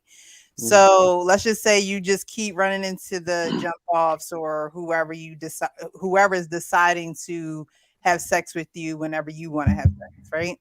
Then you do run into a different type of female. Are you really ready to move forward with her knowing that you've been operating with a certain type of female for so long? Absolutely, because I've done it. Like I said, no man is gonna pick up a flawless diamond off the ground, see it like, oh shit, flawless diamond, and throw it back for the next man to pick up. Even if I was in a different zone, like, you know what, I'm just out here doing my thing, I'm on some player shit. If I run across one that's really different, it's so rare to find, you'll be a fool to pass it up. But are you sure you're treating her right when you already have the mentality of the pump and dump, the pump and dump, the pump and dump? Then you run into a good woman and you're like, now I'm in a position to treat a woman right. Yeah, but the mentality, we can switch gears at a moment's notice. Right, it's not the type of thing you know how to deal with it. It's not one of those situations where you're just going to be like, oh, damn, how as a man what you can get away with, what a woman will tolerate and how you should treat her. You're going to treat her based on her behavior, just like any other interaction you have. So when someone like Penny sets a boundary and says, hey, if you kissing on me, we need to be exclusive. But if you want to kiss on other people, then do that. But you don't include me in that equation. But you treat her as if she's not worthy or she's not that wife material, when you could just go find Keisha on the block who gonna give it up. Is she wife material? But you not mad at her, but you mad at Penny. But Penny's cute. She got a nice body, so they gonna go after her anyway. But you're not trying to wife, like you're not. So and mind you, I understand the nature of men, but what I'm saying is the mental when it comes to the women that you want to choose, you're really choosing the 304, but you're not choosing the wife that says, hey, I just want to set this boundary because I don't necessarily want to give you my body up front. Just like you don't necessarily want to give me your money up front or your resources, or you're not trying to pay my bills or do any of that up front. But you want access to my womb up front. I don't think you gotta say right away. Like a man's not gonna come out and say, hey, I'm not paying your bills. Like that would sound crazy to tell a woman you just met, hey, just so you know, my boundary is I'm not paying your bills till we exclusive. Like that sounds retarded. That's literally what Penny is saying. God, like, I'm going you're on. telling a grown ass That's man. not what I'm saying. That's no, not but I'm saying no. Listen, this is how it sounds to us. You basically telling us, hey, it's gonna be a while for you get some pussy. Automatically, I'm like, you know what? I never said that. It's not a while. I never said that. It's how it's coming out. until I know you. I mean, if I said that, Trigger, Smooth, Sweeney, if I said that, that. No, she never said that. I'm not saying she said it, but I'm saying the way that she said it, that's how most guys is gonna interpret it. Like what? Like they're used to Keisha. No, all she said was that she requires exclusivity. She ain't put a stop on it. She just said I require it to be exclusive. She said you gotta be exclusive to get a kiss. Like, come on, bro. How old are you? Yeah, because that's different. She said kissing and touching. I mean, but then again, you say how old are we, right? You say how old are we? Yes. And so because I feel a certain type of way of how I want to be exclusive with someone or I want to be intimate with someone, then I'm immature. No, I'm saying the way that you worded it sounded immature to me. If a woman on the street, 30, 35, came up to me and said that, I'd be like, oh, she a little ass kid. She on some kids. But you know what? How you rock, right? And how you require your women, how you rock, how you require your women. I don't have no regards to that. That's the way that you want to rock with the women that you're with. But I'm not saying that's immature because you would like for a woman to, be kissing on you and kissing on another nigga too. That's you. Here's the thing. I'm not asking you to have regard. I'm not asking you to have regard because if you did, I wouldn't care. That's just your opinion. I'm just giving my opinion. If a grown woman told me that the way you worded it, I would assume she plays games because a grown woman that's not playing games, that's looking for certain things, it's certain things she don't even got to say. Her action, her demeanor, her aura is gonna tell me that already. I already know. Oh yeah, she's on this path. So if I want a woman that's on this path, I gotta approach her this way. We know the difference between 304s and wives. I don't know why women pretend like we can't tell the difference. We know off jump, your energy gonna tell me. Oh, that's what it is. Like, I mean, it depends on my actions, right? Because you say men say it all the time. They say women get emotional off of what is being said to them, besides the truth, right? So don't get emotional off what I'm saying. The truth is, but that's what I'm saying. You're acting off. Not saying that you're emotional as far as the way that you are being. I'm saying the words, right? You're saying the words sound immature. So it's hitting the trigger saying that, hey, these words sound immature, which means that you're gonna be on some bullshit. You're gonna be controlling. You're gonna be toxic. Things of that nature. But it's like I'm telling you this boundary, not saying that I'm not gonna act like someone who's going to, tell you that anyway, show you that anyway, show you that I have wife qualities. Not saying that I'm not going to do that, but just because I said those words to you, now you're saying like, oh, okay, no, you shouldn't be saying that. It's going to run men off and things of that nature. But that's not true. How I act towards that man will back up what I'm saying, and he shouldn't feel any type of way about the words that I'm saying as long as my actions are stating that I am. I'm telling you, your words can run men off, regardless of your action. Before you even get to the actions, you saying certain words, like you said, that's gonna quote unquote trigger men. He'll never see the action just by you using certain. I don't think that's all men. Of course, it's not. Nothing is absolute. We can't say all anything. It's always gonna be exceptions. But right, but you just said that I said something, and then another man on the panel said that that's not what he got from it.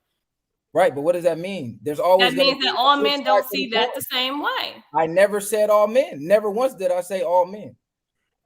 Or most men. Well, how I got my man to commit. Well, how I got my man to commit, it was very simple. We went on the first date to Smoothie King, and I bought him a $5 smoothie. I talked about this last time. I talked about this on our last panel back last year. I made the Smoothie King before him, and I said, "What kind of smoothie you want?" It was a $5 smoothie, and now he do everything for me. But that's why I think somebody said if you do something different, something outside of the box, where he was so used to like whining down, had to do so much for women and blah blah blah, and this smoothie made him feel like, okay, dang, she bought me something. Yeah, and it wasn't the price of it. You know what it boils down to? It was just the fact that you were considerate. That's what he wanted. The fact that it doesn't matter how much it costs. It could have been $1, could have been $200. The fact that you considered him before he got there and say he's probably going to like this smoothie when he get here. That's what men are attracted to. They like for women to be able to do things for them without them asking. Sometimes you think for them when it works in their favor, and it will work numbers, period. And it's let me add to that. Let me add to that. So you know this thing that's going around where people say, "I'm not your mama." Women telling men they're not. I'm not your mama. Well, I got a real problem with that, because wouldn't y'all say that most mamas are really thoughtful towards their sons, right? They're really thoughtful toward them. So when a woman wants to replace, what does it say in the Bible? A man leaves his mom to cleave to his wife, but that woman who's bringing you that smoothie is showing the same thoughtfulness that your mother would show. Easiest way to make him make that mental switch, like, you trying to take care of me, like you did this, you thought of me like this, right? So when women say, "I'm not your mama," I just be like, damn, you don't even get it. So that's what you did for him. That's the feeling. Even subconsciously, he might have not even known this woman's trying to take care of me like the woman who was number one in my life did. And I didn't even notice. And it's so crazy because I was still dumb to the fact I'm Southern. I mean, that's just what we do. We got Southern hospitality, and he wasn't there. I'm like, let me go on and order it. So it was just like a motherly thing that I would just do anyway. And back to what I was saying at first, he asked me, "What do you want? What do you want in a man?" And I didn't tell him what I wanted because I didn't want to give him the blueprint. Like y'all said, men lie. And that's one thing my brother told me, like, baby, we'll do everything we can to get up in there and leave. So I did what my brother told me to do. He said, tell him you will know when you see it. And since then, he made sure I don't pump gas. Like, where you at? I'm finna fill your car up. He made sure my car clean. He doing all these things because he don't know. It's like he didn't know the key to my heart, but he found it. So, Mommy 3, I got a question. Was it a strawberry smoothie? No, it was a Hulk. It was the Hulk. A Hulk? The what? Well, like Incredible Hulk. It's called a Hulk. Because that smoothie had to have been strawberry or like a the Hulk cherry. got peanut butter in it. It had to be like something. Ice cream in it or something. Something he wanted this Hulk thing. Yeah. And now we go to the gym. We go to the gym together. I love it. So check this out. So check this out. Me and Trey Smooth, we tried to take out because this is what happened. This is the way I think women listen. I'm actually about to buy stock in Smoothie King because miraculously tomorrow their stock is gonna go up because that's what women think they got to do.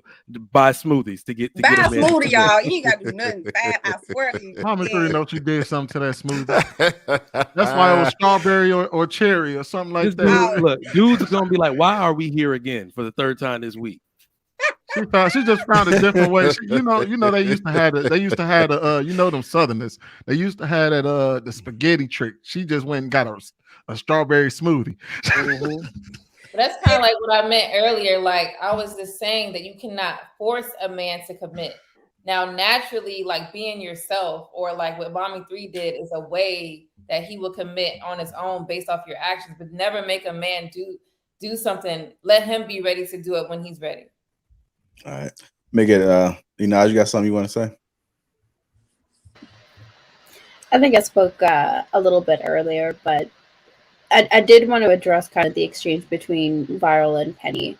I don't necessarily think that chasing men off is inherently a bad thing, right? Because it just takes one man for that woman to be married. I think sometimes we want to cast our net so wide and go overwhelmed with the options that we have that it makes the journey of finding marriage that much more difficult. So sometimes if you're looking for something really specific, it is a good idea to chase off a lot of the wrong people. You do risk chasing off some of the right people, but you just got to get it right one time. All right. What about you, Sweeney? As far as how to get a man to commit, Yeah, that, or if you wanted to add something to the conversation. I'm about to ready to transition a little bit, just trying to get people in that have been spoken. I was just gonna say, I get what Penny is saying, and I think we got the wires crossed where we're talking about how. I got a question for you, Penny. You don't necessarily have to answer fully, right? Mm-hmm. Okay, so you said that you've had this requirement, right? Mm-hmm. And right now you're in a relationship, right? Mm-hmm.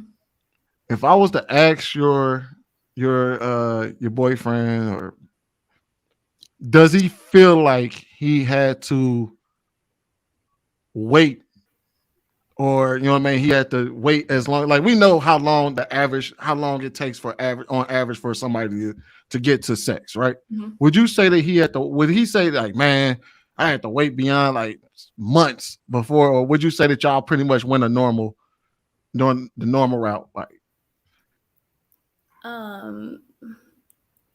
you ain't got to put a date on it. Huh? I say you don't have to put a date or a time frame, but would you say that y'all were normal? I would say it was pretty natural. I would say it wasn't a time frame that we were looking at. It was just, the connection that we had.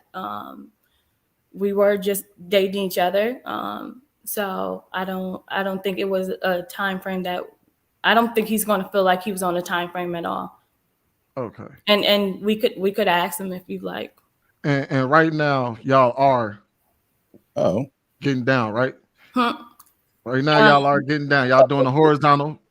I'm not going to say that, but come on, man, we adults here. You said you can ask him if you want to. That, but you said we can ask him if you want to. Huh? What's going on? I mean, you can ask him as far as does he feel like there's some time frame until we do have sex. You can ask him if he feel any type of like pressure for that or anything of that nature. But I don't think he feels any pressure. He hasn't, voiced that to me. How long have y'all been together? 8 months. 8 months. Mm-hmm. Okay. Yeah. All right. Precious Lady Di. How do you get a man to commit? I don't think anyone can get a man to commit. A man has to want to do that. I do believe what Trev said, Trev Smooth, that a woman can be a huge inspiration for a man to, want to commit. But still, at the end of the day, it is his responsibility to want to take on the role of leadership in a woman's life. So at the end of the day, you can only be yourself. And if that man loves you for you, he's going to commit. If he loves you for a booty call, he's going to commit to Monday nights. But, other than that, a man has to really make that decision within himself. He has to know that he's ready. You have a lot of people that are engaged for a long time and they're like, he hasn't, popped the question yet. He's not ready to commit. He's not ready to commit yet. And so you have to ask yourself if that's something you're willing to stick around for or not. I think when a man knows what he wants, he gonna go after what he wants. Mm-hmm. And sometimes, because I've said this before, and they're like, well, what if what he wants don't want him? Then it's not for him. Because what you want is gonna want you. All right. He's gonna want you, and you're gonna want that back. So there you have it. Guys, just tuning in. Welcome to Lapeef Let's Talks. Hit the like button. Also, make sure to subscribe to the channel. Let's go ahead and get through these super chats real quick. The real Pookie $2 says commitment to men equals let me cheat in peace. Ali 1999 said respectfully, any delusional. When men walk in a room, we size each other up instantly based on power. With that said, women are as valuable as the man next to them. The man you're next to is the value of your P, not your P. DJ Witch Doctor, $2 also says, Mommy love with them locks look good on you. Marcus Evans, $2 says, Penny, you cool, but you sound delusional. That's one of the YouTube words, Penny, like delusional. Ali 1999 says, this is why men smash and dash, because a woman placed her value and goal of the relationship on the P and her body. Your value is the love you bring to the man. He can't live without, not the kisses and P he can get daily. I don't think every man is able to get it. Marcus Evans, $2 says, the art of listening is key. The real Pookie, $2 says, JI, just bring this Negrodopolis.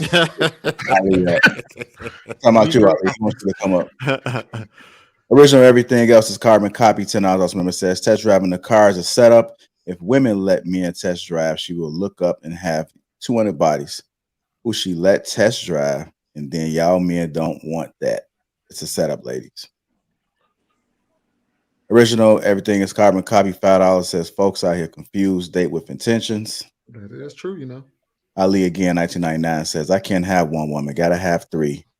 One to hold me down, one woman just to lift me, and one on the other side. If you want to go, baby, go ahead and walk out the door. One thing that you gotta remember is one monkey don't stop the show.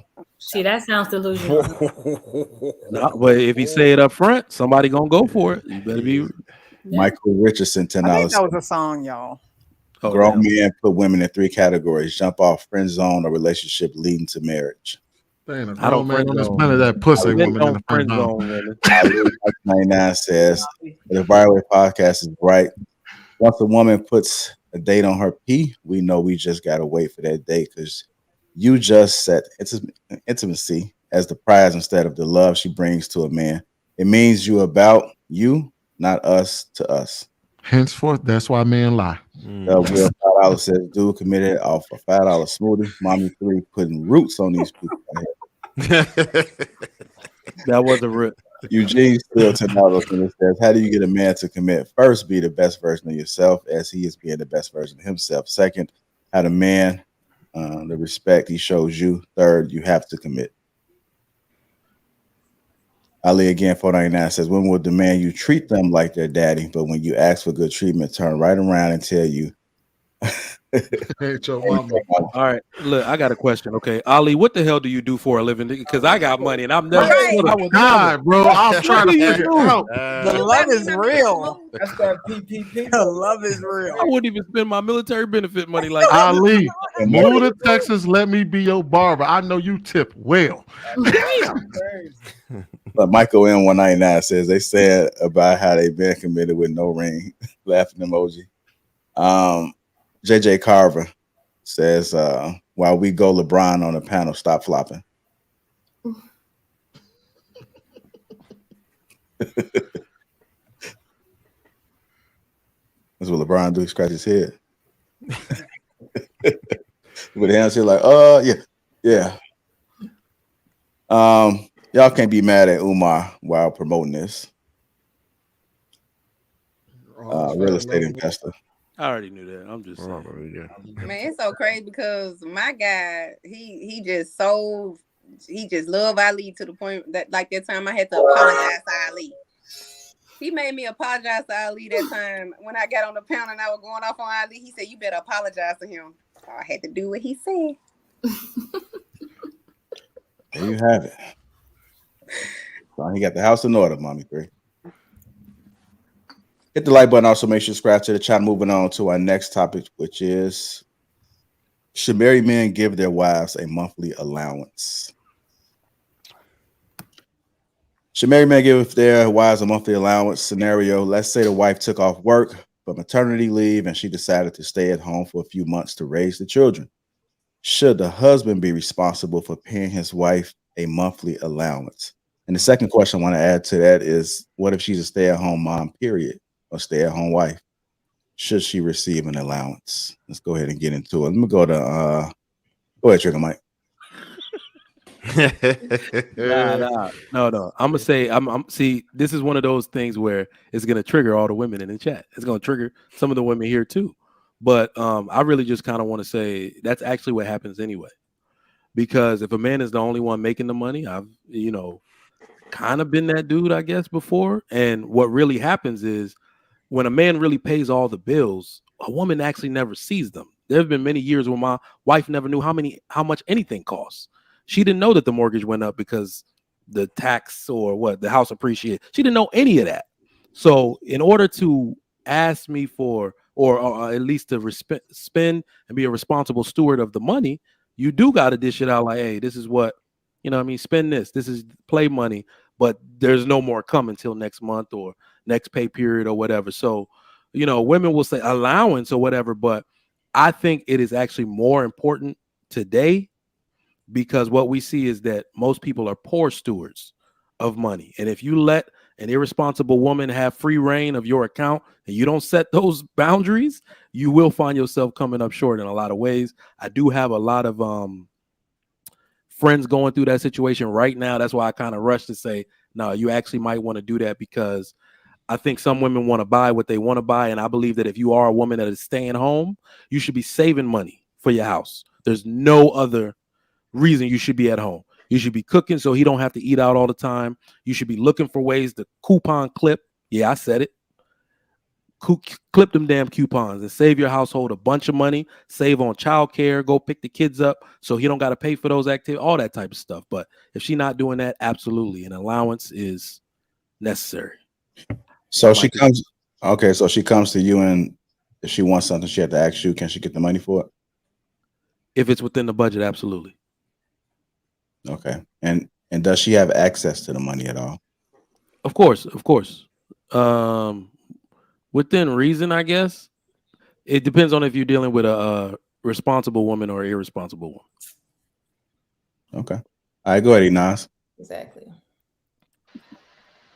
So my take's a little bit different. So I'm Muslim. That's the assumption. Like that's the mode of operation is that the husband provides an allowance for his wife. Now that can be negotiated based on if her income is sufficient. Sometimes it's just you got it. But if she is a stay-at-home and she's not working and doesn't come from wealth, it's part of the whole provider package that she gets a stipend that's agreed upon amongst the two of them. All right. Let me go ahead and go ahead, Sweeney. I would say if you budget properly, whether you are 100% provider, she's a stay-at-home mom, whether y'all go 50-50, 75-25, 60-40, you're supposed to set an allowance aside for both of y'all. Right, that goes without saying. You set aside enough, a set amount of money that you can spend per week, per month, and you set aside a monthly, weekly allowance for her to spend. That's kind of what people who budget do. Otherwise, you would find yourself in chaotic situations where you overspend if there's no check, if you don't check yourself, nor if you don't check her. So I think, you know what I mean? I think it doesn't really matter whether she's a stay-at-home mom or not. She can go 50-50, and there needs to be an allowance set for both of y'all or for her because that's how budgeting works. Because shit got to get paid for outside of just y'all spending money frivolously. Me personally, I don't agree with the allowance thing. I believe that before you get married, you marry someone that is responsible. You guys have an understanding of your budget, how you guys conduct your money together or however that works. And when it comes to a monthly thing, it shouldn't be a monthly thing. If you want to go buy something, I believe you got to spend within reason. So go shopping, get everything you need. Either it's going to be for that year or for the 6 months, however you want to do that. Go bulk shopping throughout the months. It don't need to be something that you got to keep spending because I think a lot of people become broke or don't have enough money because they keep spending money every month. I don't think nobody, well, if we speak about women, need an allowance every month to spend what? I mean, learn how to do your own hair. I mean, I'm not saying every time, I'm just saying if you are looking to get financial freedom one day, You know, you got to learn how to do things on your own. I don't think it has to be like, oh, I need to go get my hair done every week or every 2 weeks, get your nails done. When you're a stay-at-home mom, those things kind of go out the door anyway, unless you are already of like kind of what Inaz was saying, of wealth. But it's not like it's something that you need to continue to do, is spend money all the time. Learn how to save your money and learn how to monopolize your money. Like, you need to learn how to make your money stretch and how to make investments. There's a lot of things you can do instead of spending it all the time. So I don't agree with the allowance. All right. Go ahead, Precious. Yeah. Should married men give their wives a monthly allowance? I mean, like Lady Di was saying, you know, if you're a stay-at-home mom, you're tending to the children. So that would have to be worked out in your budget, right? So you're a stay-at-home mom. Are you homeschooling or are you not? Are you, you know, taking the children out for activities and things like that? So I think, you know, those things are worked out within the budget. Should it be mandatory to get a monthly allowance every single month? I think it is according to what's absolutely needed in the home. So that just takes communication, and saying, hey, this month we have this and this planned, or this month, you know, this is what's going on and we need extra funds for it. But I don't know if it should be, I think it would be nice. But should married men give their wives a monthly allowance? I don't know if it should be something that's mandatory. I think that all the needs in the home should just be met. You know, doing it through a monthly allowance to me is not necessarily necessary. But I think Trigger Mike also said, you know, you want your wife to kind of be industrious. So you want her to be able to, you know, save money and know the importance of budgeting and why you guys are saving money for specific reasons, for specific causes. So if she has to do her own hair at home, I think we had this conversation before with somebody on the panel and they're like, oh, what? I can't get $5-10 for a haircut. It's like, cut your own hair. I mean, why even spend that much if you? Hey, don't be cutting into my business. Don't be out here. Let them pay me. Don't be out here telling these men to cut their own heads. Then they got to come to me to fix it. Let them come to me first. There are men who learn how to cut their own hair. There are women who learn how to cut their man's hair. There are women who learn how to do their own hair. And I'm not saying like, yeah, they should go to Sweeney, but it shouldn't. You should know how to, you know what I mean, get through in the in between times. Like, you know what I mean. It shouldn't always be something where every 2 weeks you're going. And honestly, for a man, I feel like y'all should do whatever y'all want to do. I don't I think that men should have whatever they want. But as far as in a monthly allowance, I don't know if it's necessarily necessary if your needs are getting met. Like if everything that you need is, you know, you're getting that. What additional, you know, do you want? And whatever additional that is, you just communicate about it. All right. Go ahead, Mommy 3.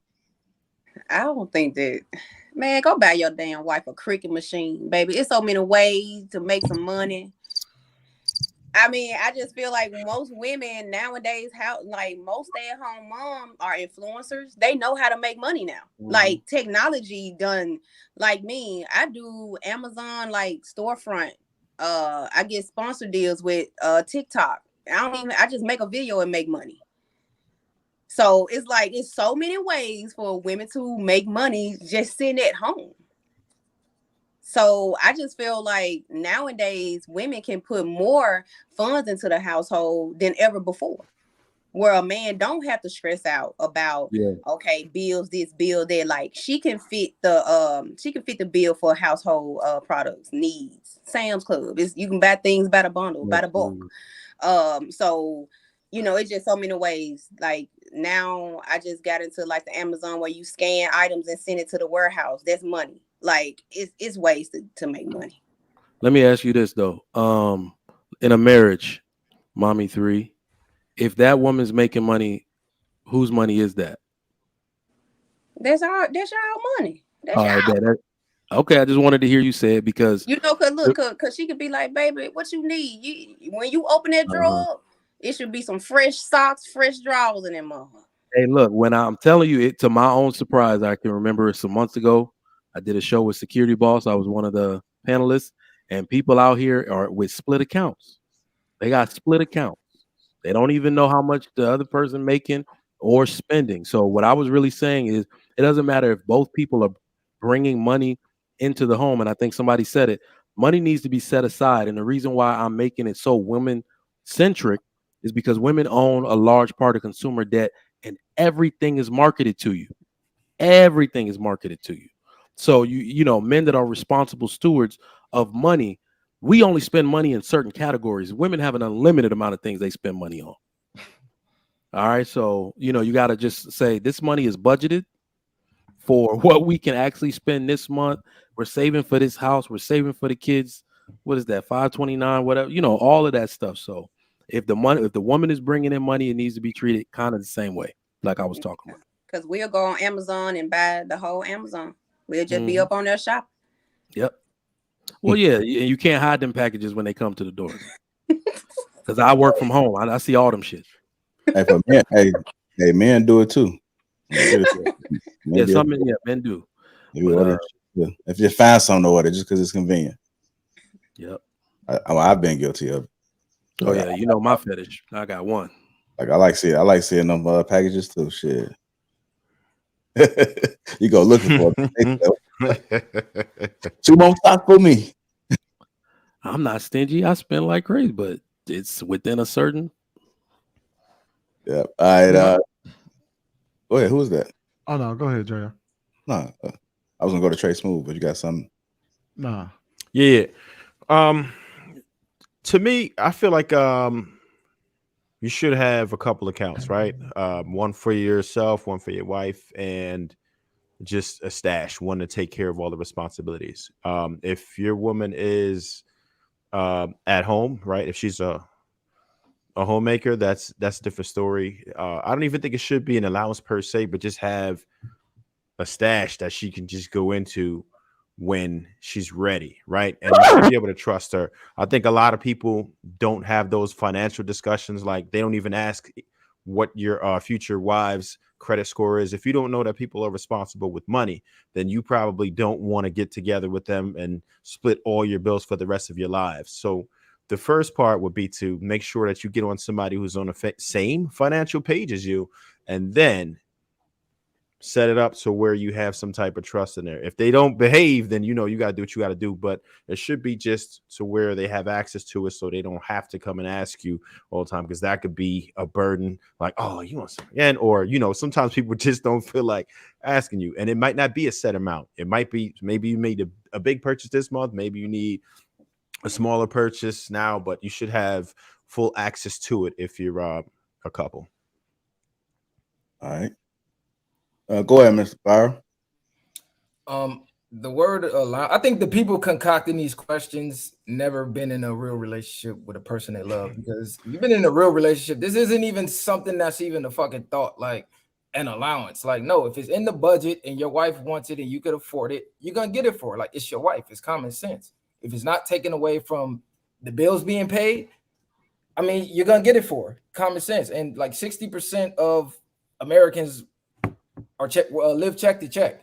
So majority of people can't even really afford a quote unquote allowance. You just budget things in for your lifestyle. Like, hey, we want to go on this trip in 4 months. You and her sit down, you go across your bills, and you, okay, we can put this aside every month, and you pay each other off that way. Now, if she's a stay-at-home mom, that's a little different. You know what I'm saying? I wouldn't even say a quote unquote allowance even in that situation. It's just kind of like, hey, as things come up that she needs, you can obviously afford it. You're going to get it for her. I mean, it's common sense, but to say a monthly allowance, that sounds crazy in a marriage for another full-blown adult, especially if she's working. Like, where's the rest of your money going to? How are you budgeting your money? We should be sitting down and budgeting together and figuring this out. What can you afford a month to put aside, and what can I afford to put aside? She's buying things for you as you're buying things for her. It's not like a one-sided thing. It's just like, hey, we're partners and we doing for each other. Go ahead, Naj. You want to say something? Yeah, I'm realizing that like maybe I should have used more words when I was explaining my stance on it. I think that sometimes when we think about allowance, we like relate it to children, right? But typically what winds up happening is that instead of it's to like preserve dignity, instead of having to put her hand out and ask her husband each and every time she needs to go do her hair or go grab something for the house or whatever, she's given a set amount of money and she's responsible for managing that money, whether she stretches it out or she's got to figure it out in between or whatever, right? It's to create a dynamic of respect between a stay-at-home mother and the husband who is a provider, right? It creates a level of independence within the interdependence, right? She's not dependent in the way that a child would be. And so I think that connotation and Viral just kind of triggered that thought by saying like, you know, like that's something that we do for children. Still an allowance has that connotation, but the word still is what it is. And I think people can learn and exhibit monetary responsibility or fiscal responsibility with an allowance. I don't think it's childish, at least. I think allowance is more for, not in your culture, Inaz, but I think allowance is more for people who cannot spend money right. Because I've been with my husband for 10 years and I've been a stay-at-home mom for 7, and I've never ever had an allowance, and I got the things that I needed or wanted and within reason. And I think it was mostly because we had our financial mind, how we wanted to do things. Budgeting was kind of the same. I did learn in between time. It wasn't like the perfect situation where we were on the same level, but I never went over and just took a whole bunch of money and spent money and had, 100 Amazon boxes within the month. So I think it's more like your relationship. Like I never had disrespected in that way. And I never received an allowance. I'm just speaking from experience when I answer this question. I don't think it needs to happen unless your wife just spends a lot of money. And I think kind of that's what Smooth was saying. Like maybe, if you got to kind of set that boundary there, but allowance, no, you just spend within, you just have conversations, you should know you shouldn't be spending $500 on your hair, stuff like that, unless you could afford it. But still, some of that stuff is kind of irresponsible. I think people just need to be responsible with their dollars, and it will just last longer instead of just spending money all the time. I think giving somebody an allowance is just their way to spend money. Oh, I have $150 a month. Cool. I'm going to spend Amazon and just buy random stuff. I think we're getting caught up on the word allowance rather than it being just a personal spending budget. For instance, you got the money set aside for your household bills. Then you got the money set aside for your 401k if it's not already been taken out, if you own your own business. Then you got the money set aside for investments. Then the money set aside for vacations. And then when it's all said and done, you say, okay, here's your personal spending budget. I'll give you this amount. Here's my personal spending budget. And that's how I look at it. So, you know what I mean? And obviously, if you want to go over that spending budget, then y'all have a conversation. Hey, I want to, you know what I mean? Because there's sometimes some months you might be like, oh, well, I want to do this. And y'all come together and be like, all right, well, we can do that. But I think we're getting caught up on allowance rather than saying it's just a personal spending budget.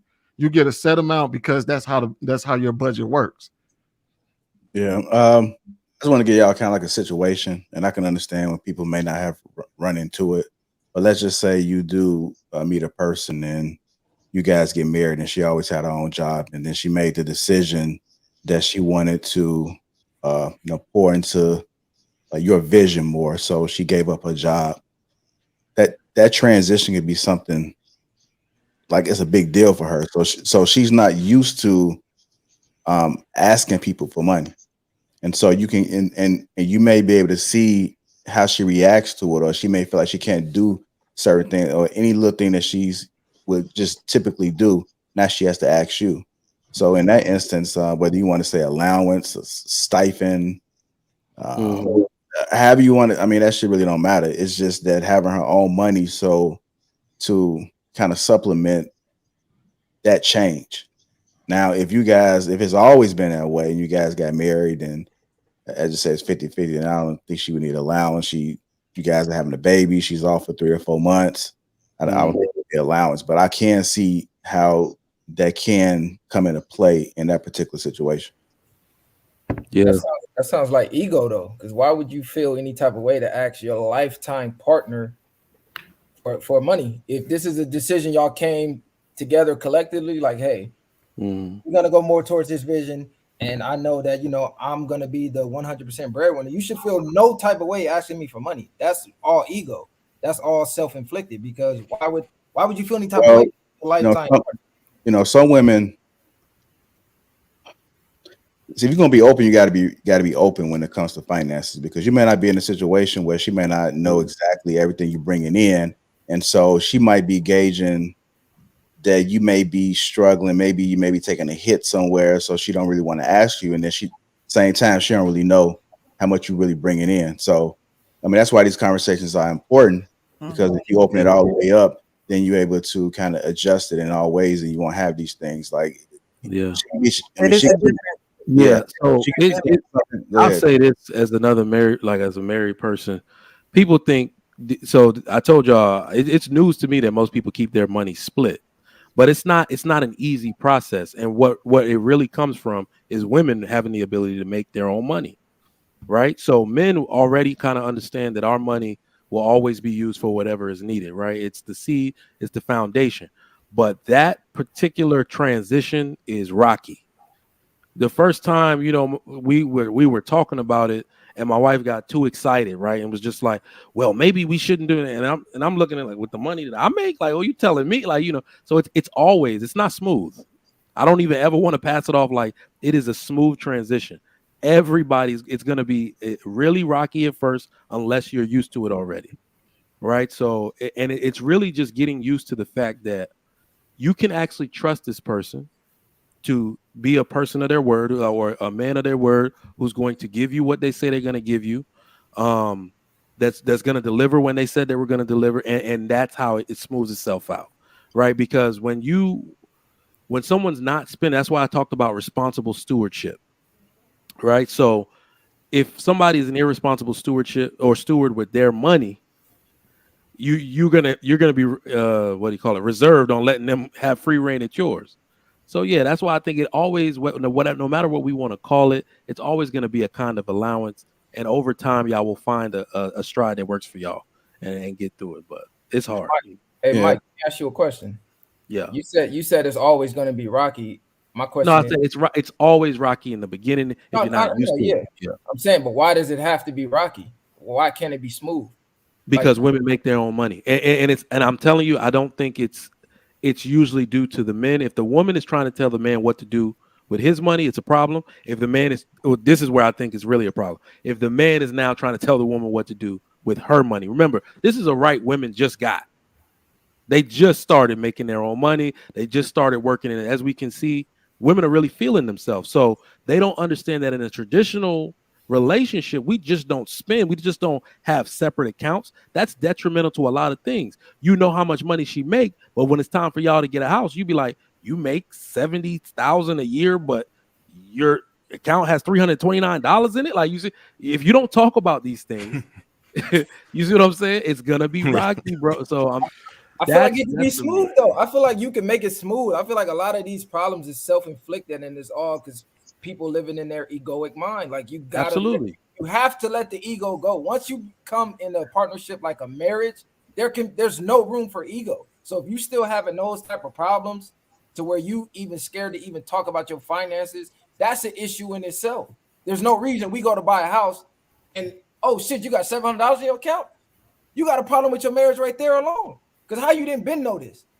It's a whole process that goes into buying a fucking house or something, making a purchase that big to the point where you just now find out we finna sign the ink. Oh shit, I only got $600. Bro, you got a whole nother problem.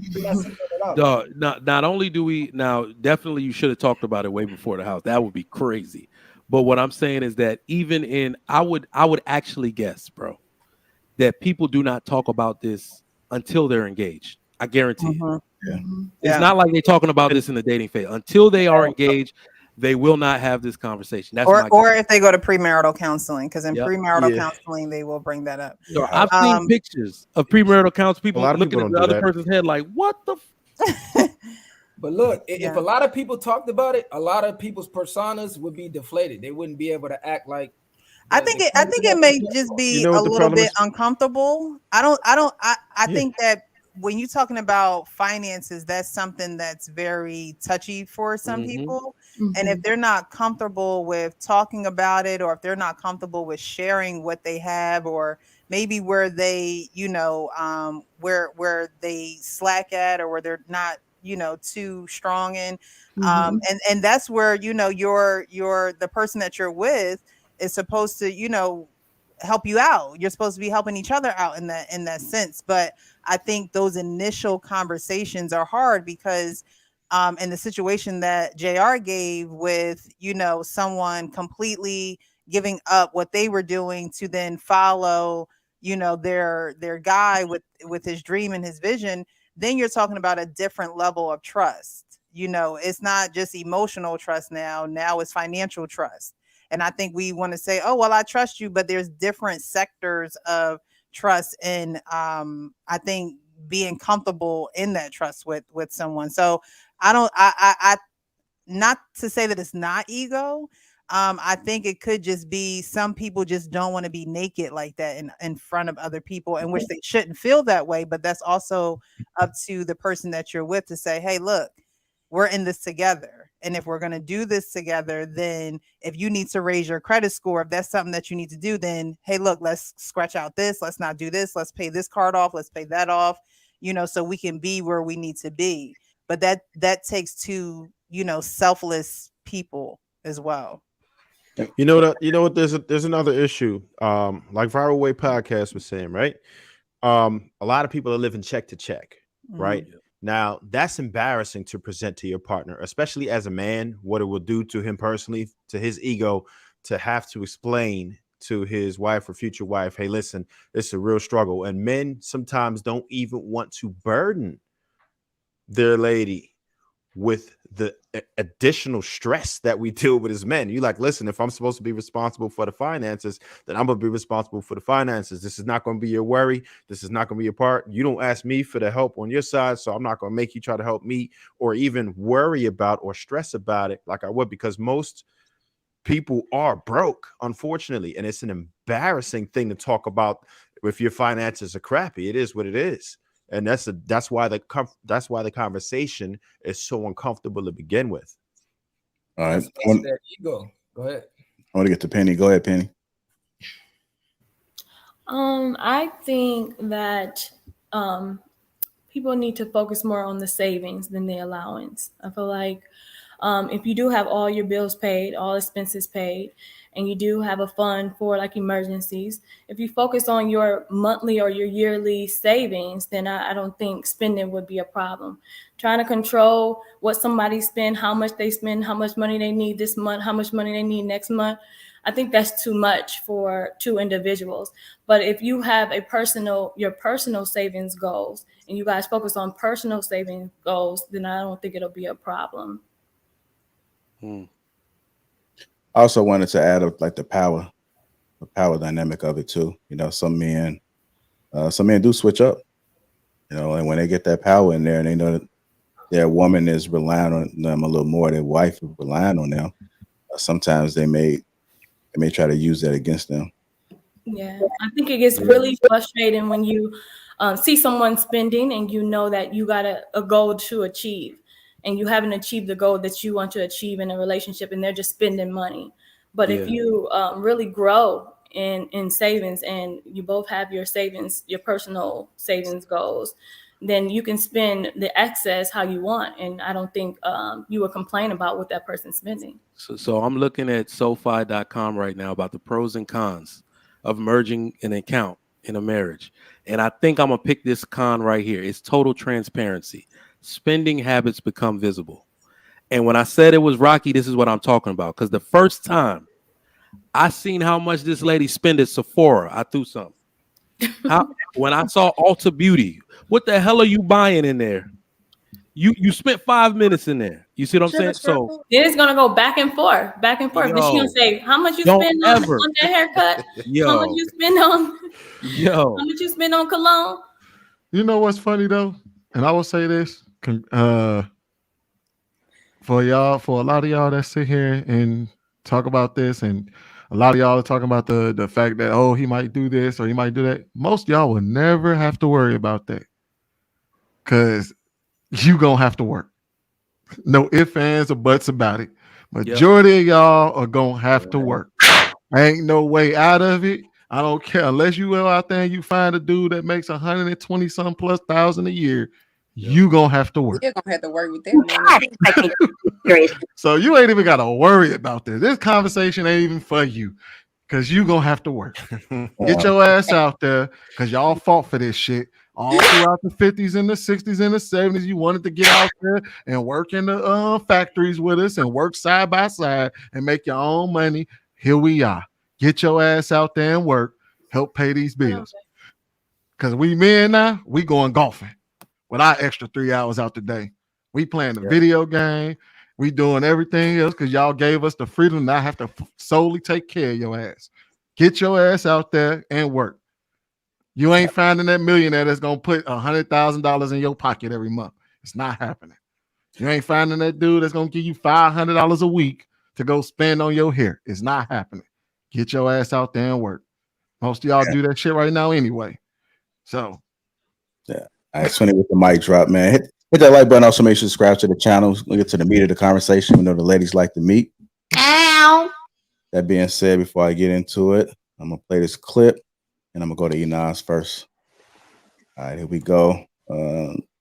Final topic of the night is why are rich men the most likely to be cheated on? Why are rich men the most likely to be cheated on? It goes to clip.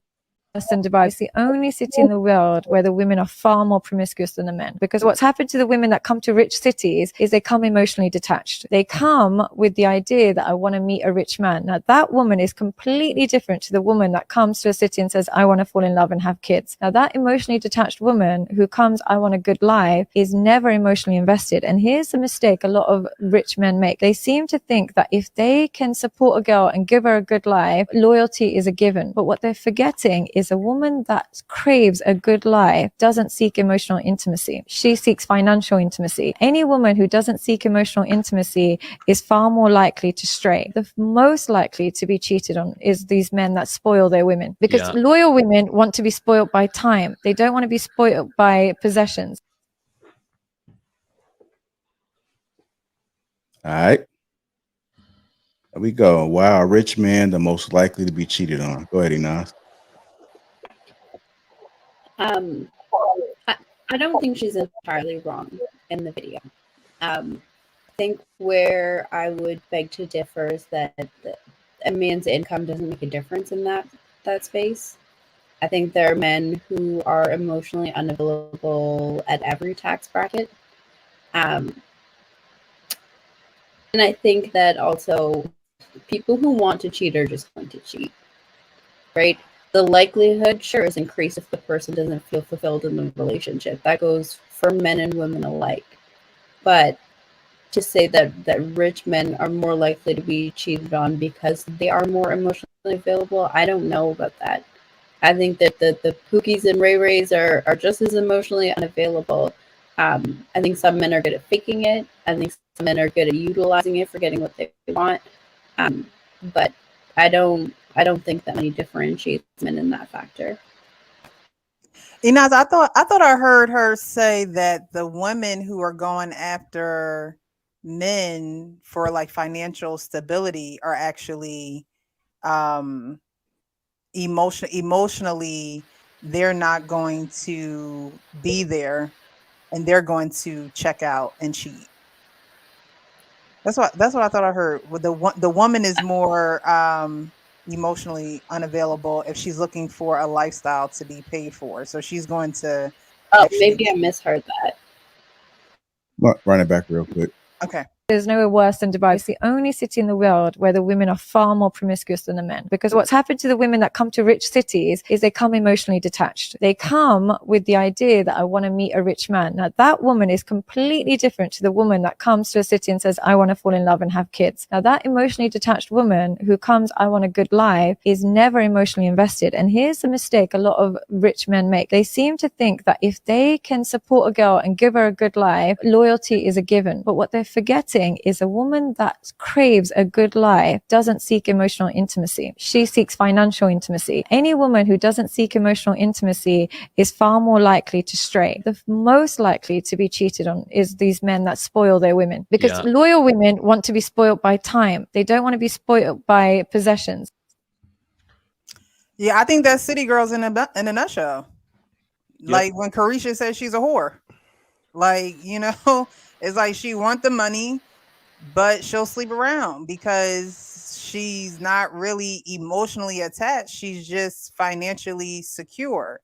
And so in her brain, I got everything I want and need. I'm not really into this guy. You know, I'm not into him for him. But the guy down the street, I actually like him. But this guy, he takes care of me financially. You know, so that's what I heard when she gave her presentation. Yeah. I think it's just the women that I think it's just the women that the men are choosing, because if you are a man with money, you can't tell a man how he's gonna spend his money on you. If he spend his money on you and buy you a whole bunch of cars, clothes, whatever it is, then that's what he wants to do. How you take it is what the issue is. She's talking about a certain type of lady. So you just have to pick the right person to know if they're there with you for the money or they're there for you, you know, on an emotional bond. So it's not the money, it's the person. Here's what's wrong. Here's what's wrong with what she said. First of all, she referenced women going to Dubai. We all heard what the women who go to Dubai do and how those women are treated. These men are not wifing up chicks who go to Dubai for rich men. Like, they're going out there. These dudes, yes, they pay for a lot. These women know that they're going to get paid. But they're not out here wifing these women up. It's not even cheating, because all you there for is a good time, not a long time. They pay you all that money for you to do what they need you to do, shut up, sign this non-disclosure, and get the hell out of Dubai. Like, she's basing this off a hoe culture, and not actually off a real relationship. Yeah, these dudes, these aren't wives going to Dubai. That is true. Yeah, because from what I understand, adultery in Dubai is punishable like from 1 to 3 years imprisonment for adultery in Dubai. I don't know how them ladies getting down over there, but as far as like women who engage in that type of behavior, it's so many different reasons, right? You got to consider the type of man that is rich, right? He's not going to have as much time emotionally for her. He's going to be on his purpose to maintain that wealth. You're not going to have the time to tend to a woman if you're on that level, right? And secondly, people have to understand that women will purpose you. And if you are the type of dude that's going to lead with your wallet, then that's what the woman is going to see you as. If that is the best attribute that she's going to get out of you, then that's what she's going to see you as. If you lead with your character and they learn to love you as a man, that's a different ball game than you sitting here leading with your wallet. And a lot of these men think that that's enough. They never took the time to build character. They don't put in a lot of hard work. They don't hit the gym. They're not doing a lot of things, and they're missing a lot of good attributes that are important for a man to have. And they lead with their wallet, and then guess what? She going to mess with Pookie, Ray Ray, or Chad, and it is what it is. You're gonna have to deal with that. Okay, Smooth. You good enough for just a fucking on the first date. You smart. No, I appreciate you. You're a smart man. Y'all caught me on a good day. I think that's a crazy claim to say rich men are most likely to be cheated on. I don't. No, it's not. That's a crazy claim to say. I would say men who wife women with character flaws most likely to be cheated on, because for a woman to cheat on a man she's in love with and committed to, she has a serious character flaw, because women aren't wired like men. So typically when a woman is in love with a man or committed to a man, she's not gonna cheat on another man. Now you can sit here and say, oh well, he's rich, he's in his purpose and probably not available, so he ain't gonna have time, so she gonna stray. Although that can add to it, but for the most part, she has a character flaw from the jump. It don't matter if she was dating a rich guy or a dude flipping burgers at McDonald's. If she's cheating, she's cheating. Like, it doesn't matter. Like, women cheat. It's just, especially in today's society, like she said, women that go after rich guys are more emotionally detached. Women in general in 2023 are more emotionally detached than they were in the past. So it's not fair to just say, I ain't even gonna say fair. It's just illogical to say a rich guy is gonna most likely be cheated on, because I know some dudes up the street that's getting cheated on every fucking day. Because I'd have been the guy that was fucking a girl. So I mean, they far from rich. I'm so glad you said that, because I was just gonna use that as a good example of why most rich men get cheated on, because they have men like you who love to have sex with people's wives. I mean, No, you didn't. No, you didn't. No, you didn't. I'm just gonna keep it real. Men love it. They love it. They love smashing somebody else's woman. They're just something that they like to do. They get a kick out of it. But the reason why, like you say you know women. So women are emotional creatures. And we have said this plenty of times on these panels that rich men have options, right? So most of those men are too busy exercising those options. You know, they hitting up, old girl, meet me at the hotel, fine wine down to her. But the wife, they don't be fucking their wife. They don't. And sometimes that man out there cutting that grass look good. She fucking the man. I don't know. Have you tried out the grass man, mommy? Not the pool man, not the pool boy. I mean, I'm just saying the pool boy, and don't let her be in her 40s. Oh, they said the women in their 40s be real horny. And you got these men out here, these rich men, they be out here with them 20-year-old and their 4-year-old wife. You think she out there just being a housewife? She fucking everybody. All right, so there was something I was reading. It was kind of talking about who cheats more based on income and whatnot, right? Yeah. And I came across something interesting. It said, do rich men cheat more than poor men? There is no evidence that suggests that they do. In fact, after controlling for a variety of different effects, it seems that there is very little connection between income and cheating men. Interestingly, though, the real effect of income on cheating is with women. Poor women are significantly more likely to cheat than wealthier women. So who are the cheaters? Men are, but not one particular type of man. Women are too, but predominantly women who are young and poor. One possible explanation for this behavior is that they are using cheating as a way to shop for a better long-term partner, or another explanation is that there is biological, where they're shopping for the best genes. This makes sense. If they can do better in the market for sperm, then they can and they will. It could also be just that wives of poor men have less to lose if they are caught being unfaithful. Speaking of sperm, Robin Baker, his book, Sperm Wars, The Science of Sex, says that while 10% of all men, regardless of income, are raising children who are not their own, that number goes up to 30% for men who are in the bottom of the income distribution, and it drops down to 2% for men who are in the top. So if you think that cheating imposes hardship on families, particularly on children, then you have to agree that taking a look at the particular group of cheaters has to be worth the while. So in other words, broke men get cheated on more. Yeah, so I'm gonna add to that. I'm not even sure if it's a rich man, poor man thing, but I guess in some sense, especially in the West, because I think she used the wrong example. In the West, yes, rich men will probably get cheated on simply because they make poor choices in women.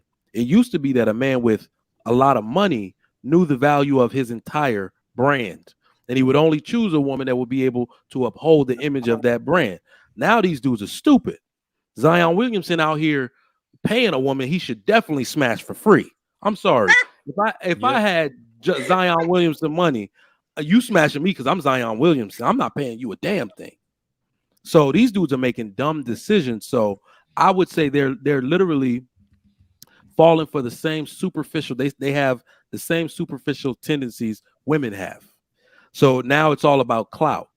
It's no longer about upholding your brand. These dudes think they're bulletproof, and they want to be projected outwardly to the community like somebody who's a player, right? But you don't actually need that. Like I'm telling you right now, if I was a dude with $200 million, I would have like an ambassador's daughter on my arm or something. You would barely ever see her. That woman would barely ever talk. Hello, how are you? You know what I'm saying? What do you want to do? Whatever you like. And you bark like a dog. Like I would have that type of woman. Dead ass. These men are a little different though, because this is like the first generation of wealth, right? Like there are things in place for people who have always had money. There's grooming involved. They teach you how to select women and all this. This guy, Zion Williamson, his family, I don't think Nah, any you're of them right. really had that type of money. So they don't know what the hell to do with it. You know what I mean? This wasn't really supposed to happen to him. And then it did. And he's behaving like a man who this was not supposed to happen to. He's just blowing it. And he has no experience and he has no positive role models in his life to pull his coat and tell him, yo, bro, you out here bugging. Chill out. No, and that's this is 100. the result of it. Y'all get that man way too much credit. A lot of these rich dudes be cornballs. So a lot of these, like a lot of the women that have actually been interviewed who then cheated on rich guys, been like, it was boring. So even though they had the lifestyle that they wanted financially, the actual relationship between her and him was boring. So a lot of them, they pick these guys for the lifestyle. They get the lifestyle, secure that. Then they go cheat with the guys they really like, the bad boys. You know what I'm saying? Like, exactly. So I'm That's gonna what use you your were money. saying I'm gonna drive your Benz to the hood. I'm gonna go get Pookie and Ray Ray, and it's exciting over here. And he breaking my back. Like, dude, ain't even fucking. You know what I'm saying? That's what I said, but I feel like middle class men. Like money can't uncorn a cornball. A lot of these No, dudes never. cornballs with money, like Zion Williams, as you can see, he probably never even really dealt with too many women. Like you said, I'm worth 200 Nah, million. there's no way. I wouldn't even be fucking something that looked like that. Y'all really think Zion Williamson didn't deal with women? Hell no. That Zion Williamson probably been getting ass since like 10th grade. Not paying something like that.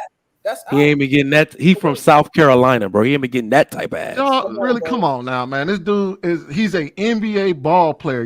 Listen, man, the women look like the men where he from, man. He ain't been getting that type of ass. I wouldn't give a damn what he was. You paying that thing $100,000 to fuck and you Zion Williams? Nah. Yeah. Not the football. I wouldn't have taken that for free. I'm sure, look, I look at it like this. I'm sure, like, you can't. Looking at Zion Williamson, this dude is an NBA player. That means he was arguably one of the best ball players at his school.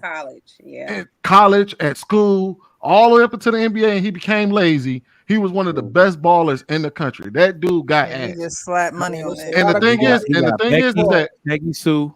I ain't gonna sit here and say that he's very picky with the type of ass he get. However, I'm sure he pays a lot of different women money for ass. Somebody that had experience. She just happened to be the one to speak. His actions is showing he didn't. Look who he's paying. It's not Well, even like She's a stripper, right? I'm gonna tell you what. Girl stripper. She's a corn star. Okay, so maybe he got bored. No, you know what? You could tell he was never really familiar with any type of. He doesn't have any charisma. He never developed any game. People who get women just because they have money or have clout or have a skill at one thing will never know how to deal with women. His entire approach was wrong, and it always worked anyway because women never rejected him because of the status. So you can't get better without rejection. Anything that we ever get better at, we have to take some L's in first. He never had time to build it because he was never rejected. He was probably nice since he was elementary school, and any female he wanted, he was able to get them without ever developing any game. So he would never actually acquire any skill on how to engage with women ever. And he's probably going to suck forever. You could tell by the leaked text messages that he had that he's a straight sucker when it comes to women. They sending real text messages from their own number. That's how you know he ain't got no damn. You ain't never heard of an encryption app? You never heard of WhatsApp? Again, y'all are giving people way too much credit. He's still dumb. I didn't say he wasn't dumb. Just a love bomb, her being a narcissist. Oh, here you go. I guarantee you, we looked at Zion Williamson's roster. I'm sure he has a wide spectrum. He casts a wide net. Yeah, he's paying. I'm quite sure. Yeah, but that's what people up there do. Shit, hell, even what's that boy Tekashi 6ix9ine pay for ass? He's So a cornball. He's a cornball. Yeah, he's not real. They all paying for ass. Every last one of them are paying for ass. Maybe I'm a narcissist then because I think it's your privilege to smash me. That's That's who I would be. Every last one of them paying for ass. Every last one of them. Every dude that got money up there is paying for ass. That's why it's gonna always be hoes on that earth because men gonna pay for it anyway. No, that's crazy. It's lucrative. They all paying for it. I don't care if they Trey Songz or they Zion Williamson ugly ass. They all paying for ass. I'm in the NBA. I'm not paying for nothing. Shit. Hey, exactly. You lucky to be dealing with You me. lucky to let my Shit. sweat drip on you. Like what? That's because we're not in the But NBA. then you have all these women Yo, the coming old out school players never with played for that. crazy They told stories. you who had the stories. Who was the dude? He said he had him lined up or snuck in his dressing room and all that. Magic It was Johnson been already through. Who was the dude? right. Who was the dude that had 10,000? Was it That nigga paid for a lot of that ass. You talking about Will? I don't think Will so, bro. pay- Will if they pay lining for up like ass. that. And He Who may you not gonna have paid pay? for If 10 all women the in your ass. room, which one you gonna pay for? All of them or none of them? He may not have paid for all of the ass, but he paid for some ass. All of them do. The one that keep your name out. All of just a little bit. They all. Then make you think they ain't gotten They all of them hire them. They all hire them. Paul didn't Paul Pierce just say he hired the chick that was sitting He right said- next yeah. to him? Yeah, and You know, and I then he's feel trying like- to call in another one. He But said, the "Let's thing call that him I some don't work right now." understand I think the thing I don't understand is like, then y'all get them pregnant. Like, what's the point Oh, of this? Like, like- why is y'all doing Well, it that's what wrong? happens when you don't use Oh my protection. God. Like, No, please use this- protection. You know what? That just says a lot about. But yeah, I'm gonna say that just says a lot about him because we're looking at the porn star that's trying to rat him out, but you also got to look at the woman he got pregnant too. Right, she So, yeah. right, so to Viral's point, you know, Cornball. That's what I'm No, saying. And look who you it's getting pregnant. it's a dangerous game. That this is why you don't play with ratchets. And you damn sure don't play with them out loud like that. Because I think once you start like people be like, oh, why don't you wear condoms? Listen, you got to understand the mastery and the nature of women. Like you see what I'm saying? I think every most unprotected sex encounters are literally initiated by the woman. I'm telling you, they are. They know how to get you. This is what these women do for a living. They are professional trappers. Like they're literally. He probably wore rubber a few times. You know. Then you wait till he about to climax. He be like, take it all. Like literally, that's a 97% chance. A dude gonna be like, man. Hold on, y'all think Drake didn't he get a porn star pregnant? Yeah, he did. He did. She was a stripper. That was different. Had a baby with him. They all done dealt with porn stars, IG models. They deal with them all. They cast a very wide net. They deal with local girls, not so local girls, porn stars, IG models. Shit, if crackheads wasn't the big ass problem, they probably would have dealt with them too. These dudes, I think Drake learned that don't mean he got game though. That does Like not mean he got scientifically, every chemical that relaxes you is going through your body, which is another way of saying that it makes you stupid. So and then if you're drunk on top of that, all the women got to do, like, that's what I'm saying. If you popular like that, it doesn't even have to be somebody with money. Dudes from the frat can tell you this stuff in college. When you popular like that and a woman she basically want to claim you, she gonna wait till y'all get going and she gonna start giving you the whole rap sheet in your ear. I've been tested. I want to feel all of it. You just sit there like, God damn, like, what? They will initiate that encounter. Especially she Get what they on want. They gonna get what they want. you got like think of it this way, Mark. Man, we can't put all the blame on the ladies. Michael B. Jordan. No, Michael not B. on the Jordan. ladies. I'm just saying, like, when these dudes, they will get what they want. Like, eventually, they know these young boys are stupid like that. Michael B. Jordan. Michael B. Jordan is probably arguably one of the hottest actors that came out in recent years. Right, he on everything. Right, and that dude got with a chick that was a known man eater. Yeah, that. Yeah, she but was a you- known man. Look, fame with Like, fame does not equal so game. y'all ain't out here calling her a man eater right now. I mean, I'm just saying, like, but Get for him and some then reason- leave him. So you know she signed one with them They call it NDAs, the like goat. you have to sign like them forms to be Yeah. with her, right? I don't So- think they Male really birth together. I control. think that's all publicity. Like So whoever she that's get what I'm with- saying. So I really think that most men trying to get with her because they're curious because you don't know what she do in Exactly. these relationships. These dudes do not discriminate. They don't care. No, They curious. she is a symbol. That's all that woman is a Right, it's symbol. free promotion. Yeah. Exactly. She's just like The NDAs don't even matter. She violated it. Stormy Daniels, same thing. She signed an NDA. Yeah. Still told on Trump. Like they Corinne don't care about Stephens. these NDAs. You don't think they all got paid at some point? But Trump a D with it though. I like the way he get down. He died with the lie. Most of these idiots, Yeah, you gotta do most of these idiots will text the woman back. Trump like, I don't know this woman. I don't know this woman. I've never seen this woman. Like, The bees text like her, that. come Yeah, on, you I gotta don't do know it. her. You ever seen can't Trump? prove it. You ever Definitely seen not Donald supposed Trump to caught have up in your no real text phone. message scandal? I think, but I don't that's know the this beauty of woman. side guys though. Who Side said dudes that? be Trigger quiet. Side dudes keep it quiet. They'll go forever. Why you gotta tell me? Yeah, and that's the beauty of it, because men don't want to get caught and they want to keep it going, right? And then as soon as if y'all don't want it no more, then we just be like, oh, all right, it is what it is. Go to the next joint. This is the difference between This is the difference between side dudes and side chicks. Side chicks do side chick shit in hopes of getting promoted to the man. Right. They trying to side dudes don't give a shit. The whole goal was just to get the ass. So once they get that, they cool at their spot. They not trying to become your husband. Men make the best side pieces, bro. Stop giving them money. This is why this argument about men cheat more. No, men just make the best side pieces. You will never hear a man mess up a good situation. Talk about, you think I want you in my house so you can cheat on me like you do this, nigga? No. A woman will say, meet me on Wednesday here. Shut up, don't tell nobody. And he gonna be like, what? That's it? I don't gotta take you out. That's it. That's all you want. You doing that for life until you break it off. You doing that. So Mr. The Viral Way podcast. Now from now on, when I see you on the podcast, I know you a certified side dude. So don't be up over here talking about women. Hold on.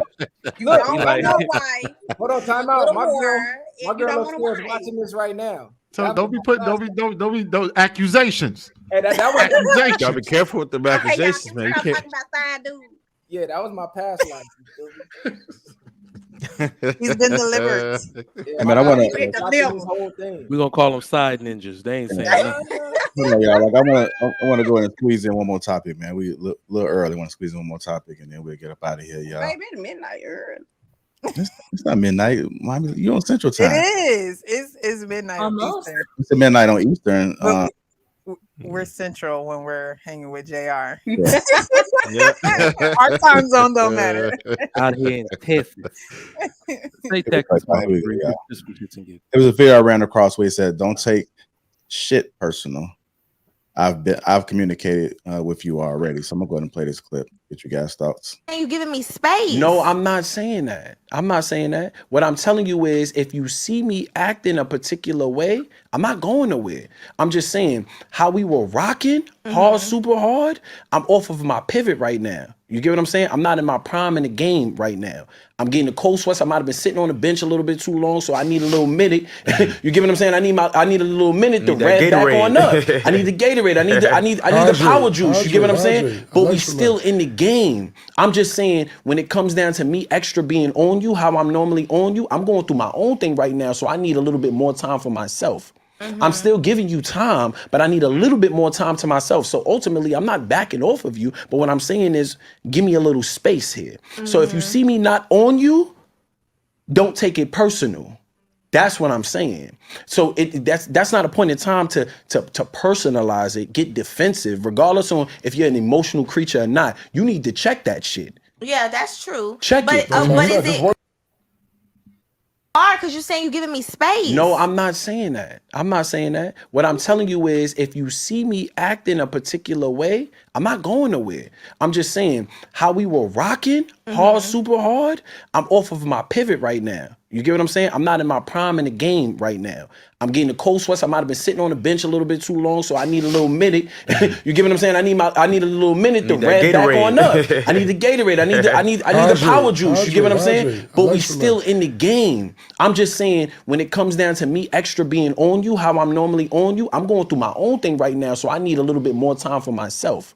I'm still giving you time, but I need a little bit more time to myself. So ultimately, I'm not backing off of you, but what I'm saying is, give me a little space here. So if you see me not on you, don't take it personal. That's what I'm saying. So that's not a point in time to personalize it, get defensive, regardless on if you're an emotional creature or not. You need to check that shit. Yeah, that's true. Check it. But is it? Who's that lady's voice? All right. Yo, dudes got to stop with these metaphors. I didn't know what the hell he was talking about. Bro, I was still lost. I was like, they talking about sex, or they talking about relationships. I thought he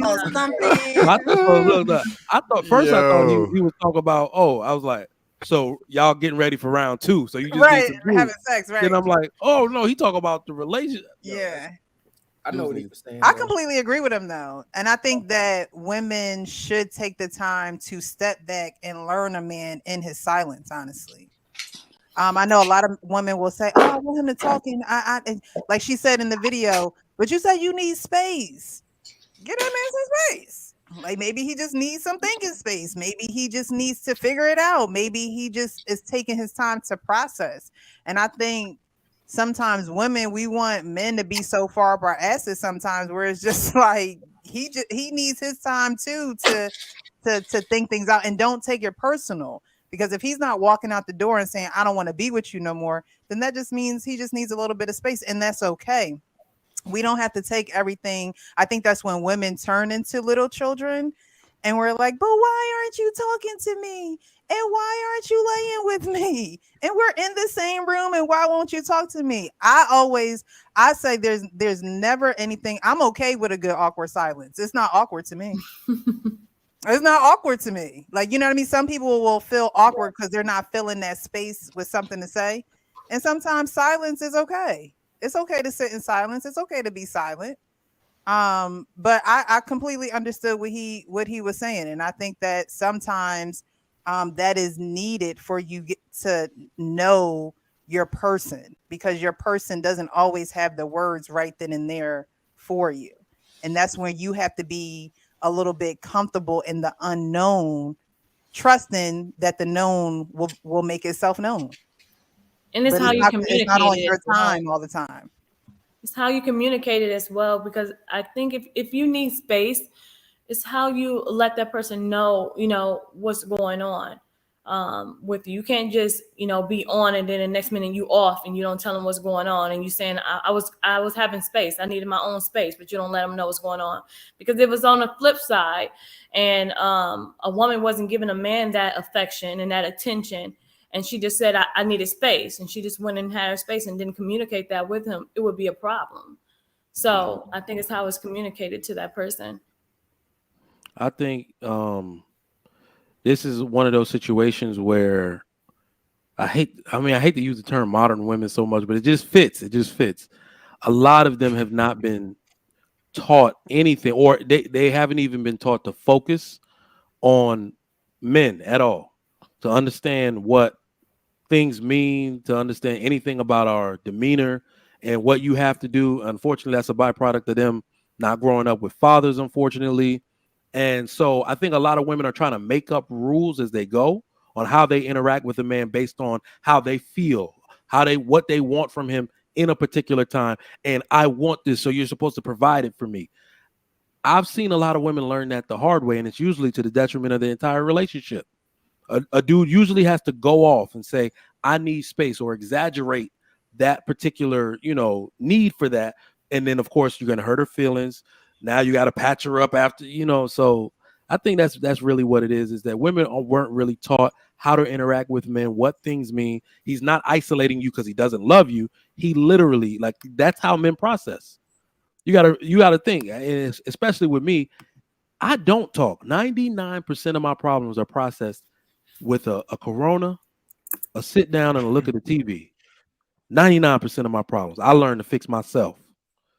In fact, I'll sit with it and realize it's not even a big damn deal in the first place. So I think women are so caught up in being what you need because they need to process verbally so much. I don't like talking, as a matter of fact. I don't talk to my own family on the phone. Text me. You see what I'm saying? So yeah. But can I respond to that real quick? I heard the Lapeef Network got a 1 African limit, so I'm gonna jump down and I'm gonna see y'all. Oh, we got 2. All right, yo. Oh, you got 3 African. Two African limit. I'm gonna drop that. No, we got 3. That's JR. Oh, it's 4. Sorry, my bad. Let me respond back to my brother Sugar Mike. With the video play is nothing but a New York City playbook. When talk about women don't know how to stay focused, the problem is a lot of these brothers, I was told back in the hoods, stop giving these women too much eggplant. When you get it too much eggplant, when you get a woman too much eggplant, they get too possessive because they don't get the daily dose as they want it. So when you get their space, and the space a little bit too long for them, they will start asking, what the hell is going on? What did I do? Is it me? or you're talking to somebody else, or there's someone in your crib, even though you're trying to build yourself up, the problem is you overdid it the first couple of times. This is why we have these what they call possessive female, whereby you could be at work, talk to a female, they think that's your new girl. Who are you talking to? Who's she? What you all talking about? X, Y, and D. And I noticed that because when the guy was speaking these terminology, I was like, oh, wait, this is 1997 again. The same playbook. I've heard it.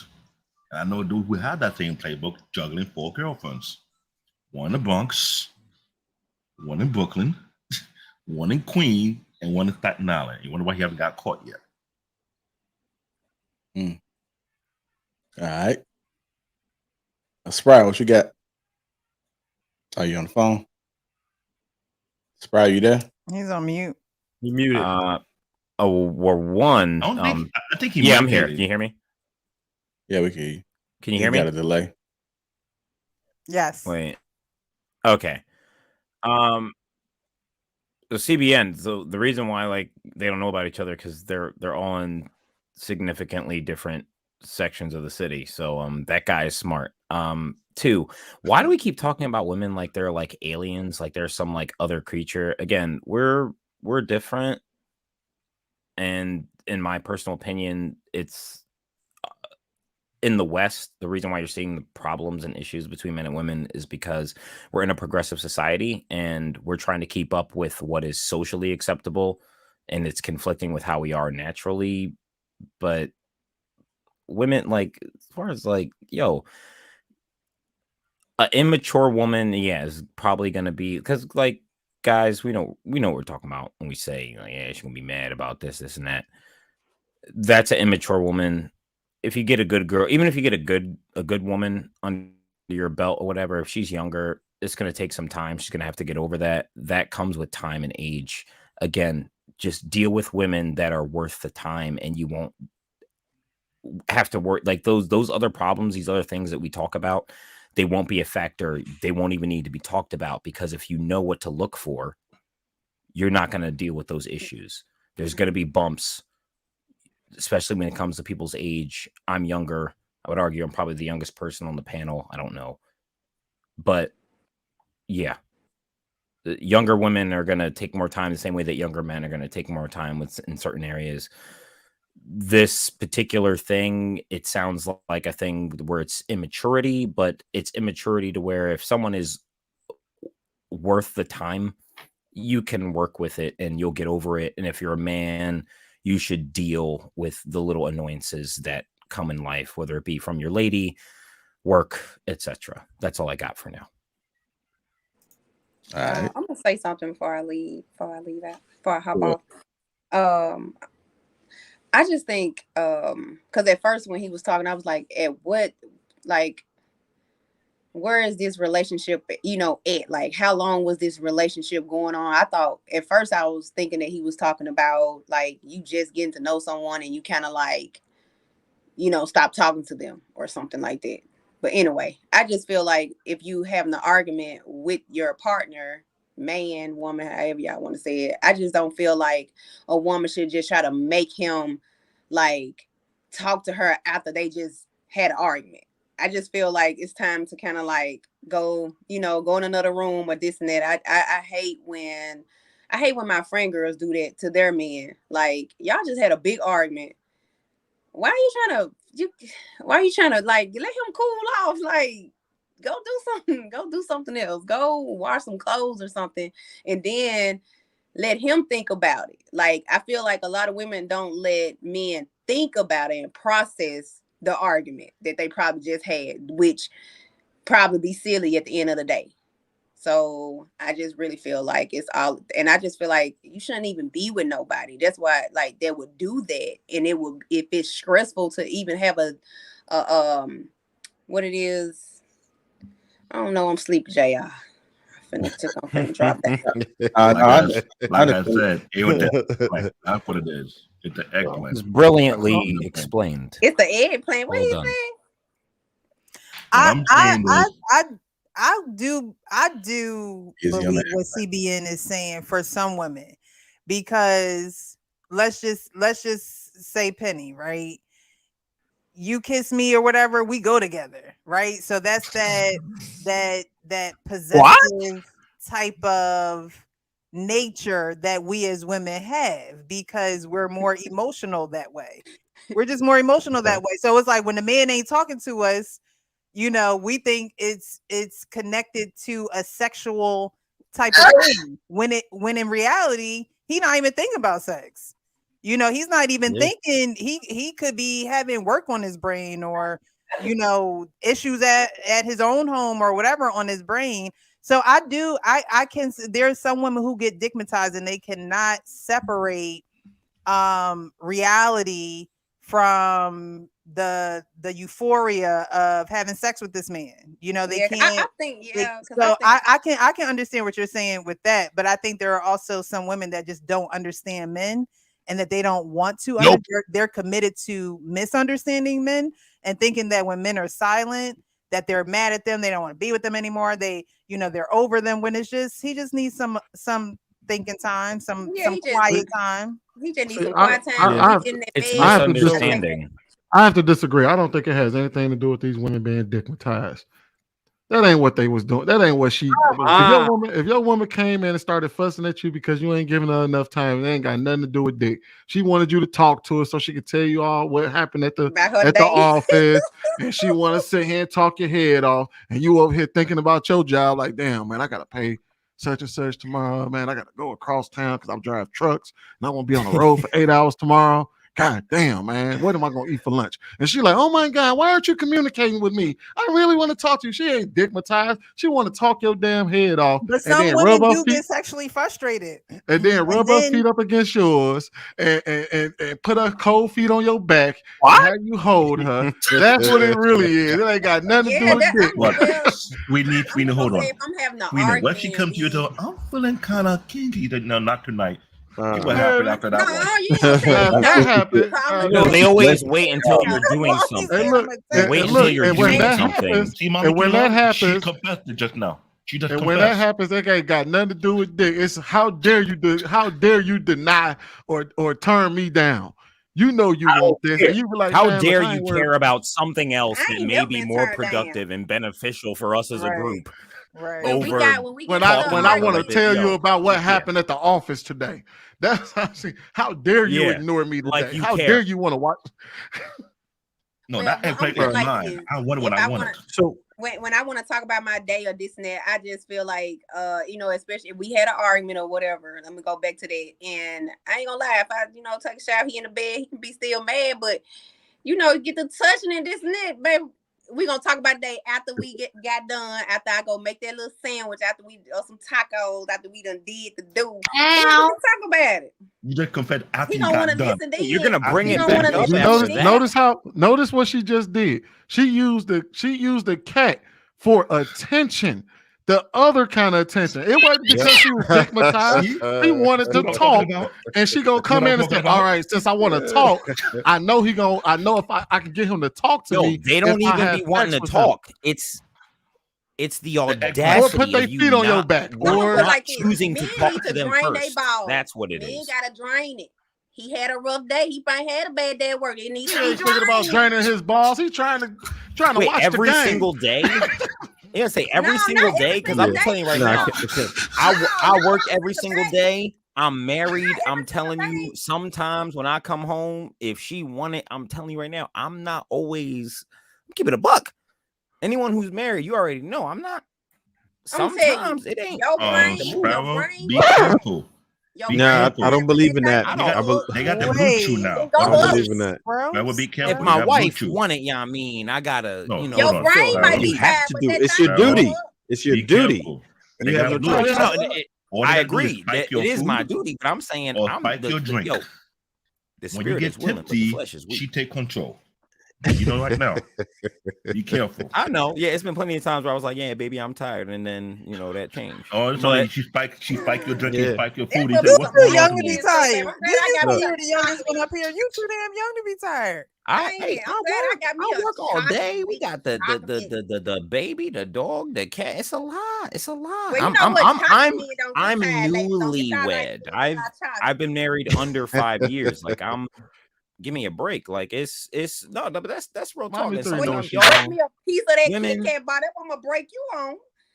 again, I get with it. Like, yeah, she, even if I don't feel like it, she already know what to do. I get with Mommy it. three, how do you come at them? Really? You sitting in the room trying to watch the game, and you want to have a conversation. So you need to. So what do? You go up in there. How do you come at them? Nope.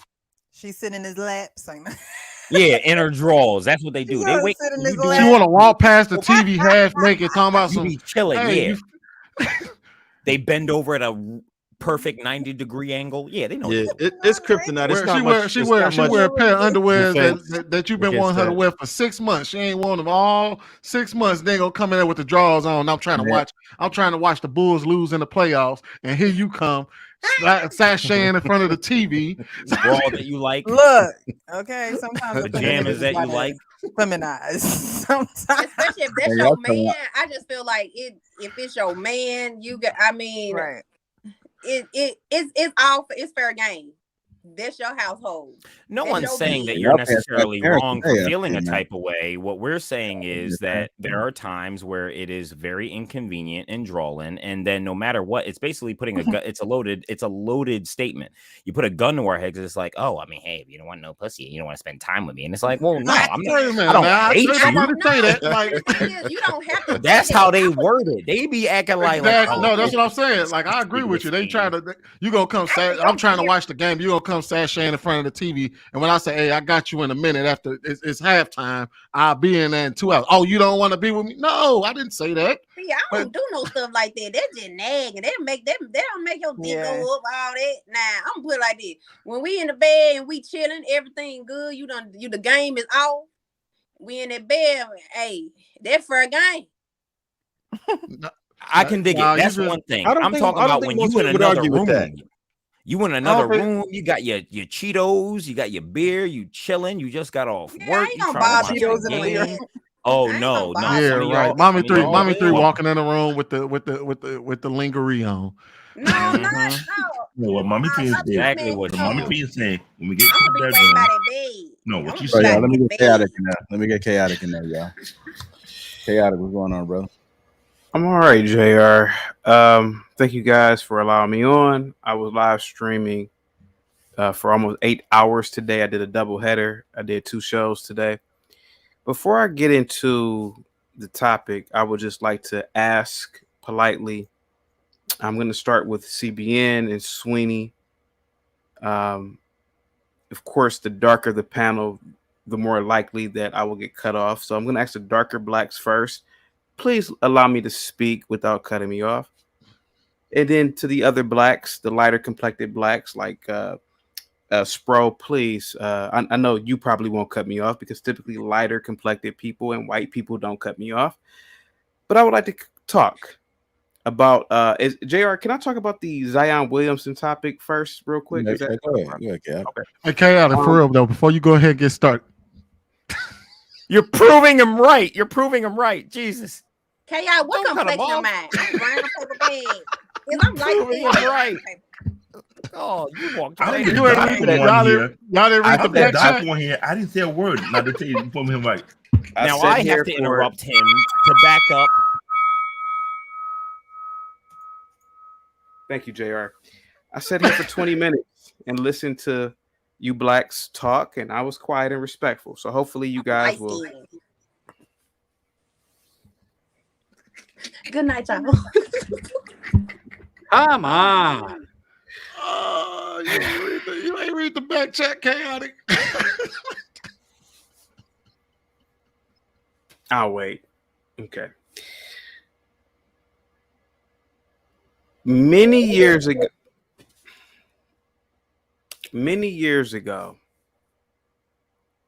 like all men, I was infatuated with pornography. I'm the chaotic truth, so I'm going to be honest to God's truth with you, or truthful with you. I was addicted to porn. Like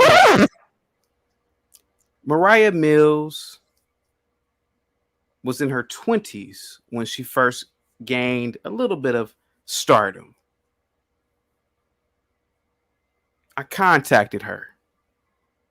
I told her that I would be in Las Vegas. Now, I'm being honest with you.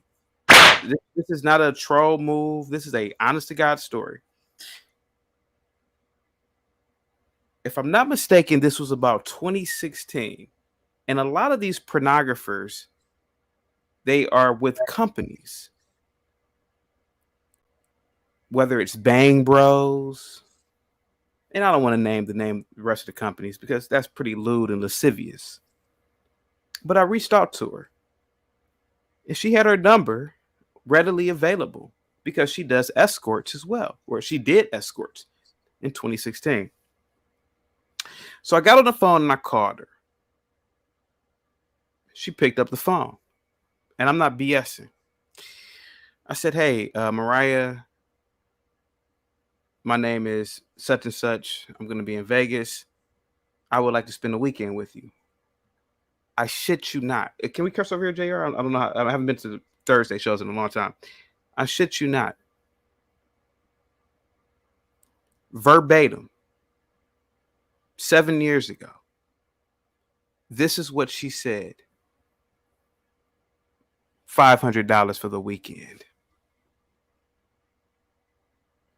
I swear to God, this happened. I'm not trolling. That's it? I'm not trolling. I'm being truthful. I'm not doing this to go viral. Mariah Mills didn't know who I was, but she was an escort. She was also doing pornography. Now, this was 7 years ago. I don't know how much she was making per film, but she said $500 for the weekend. Now, that could have been 2 days, but she said $500. Now, here goes this young boy. Now, I want to say something real, and I'm going to land a plane, JR, because I know these Negroes probably will cut me off in any minute now. 1 Corinthians 13. Does anybody know this? When I was a child, I spoke as a child. I understood as a child. I thought as a child. But when I became a man, I put away childish things. Now, 7 years ago, I was a 30-year-old man, but Zion Williamson, who was the number one draft pick in 2019, is a complete and utter idiot. And I don't care how old he is. Here goes a kid. He's gifted by the universe, by God, or whatever you believe in. He's 6'6", supremely athletic, even though he weighs 300 pounds. Can tomahawk dunk from the foul line. He has $150, $200 million contract, and he's 22. He's only really played 2 seasons, even though he's been in the league 4 years. Here goes a kid who has all the resources available to him, all the mentors available to him, people who are probably telling him, hey, man, you probably shouldn't talk to her. He talks to a female that literally told a nobody, a nothing, a short little goofy looking big head dude, me, because I'm short and I'm big head looking. I have a big head. I'm under 6 foot. I'm not going to tell you how tall I am. Think about the insanity of this. This nigga is worth $250 million, and he's getting played by a whore, prostitute, porn star, or porn. I don't think she's a porn star. A chick who told me, a nobody, that she was willing to smash for $500. Now, but this was years ago, and I didn't go through with it. This just shows you that men, not just black, not just white, men have no standards in this country.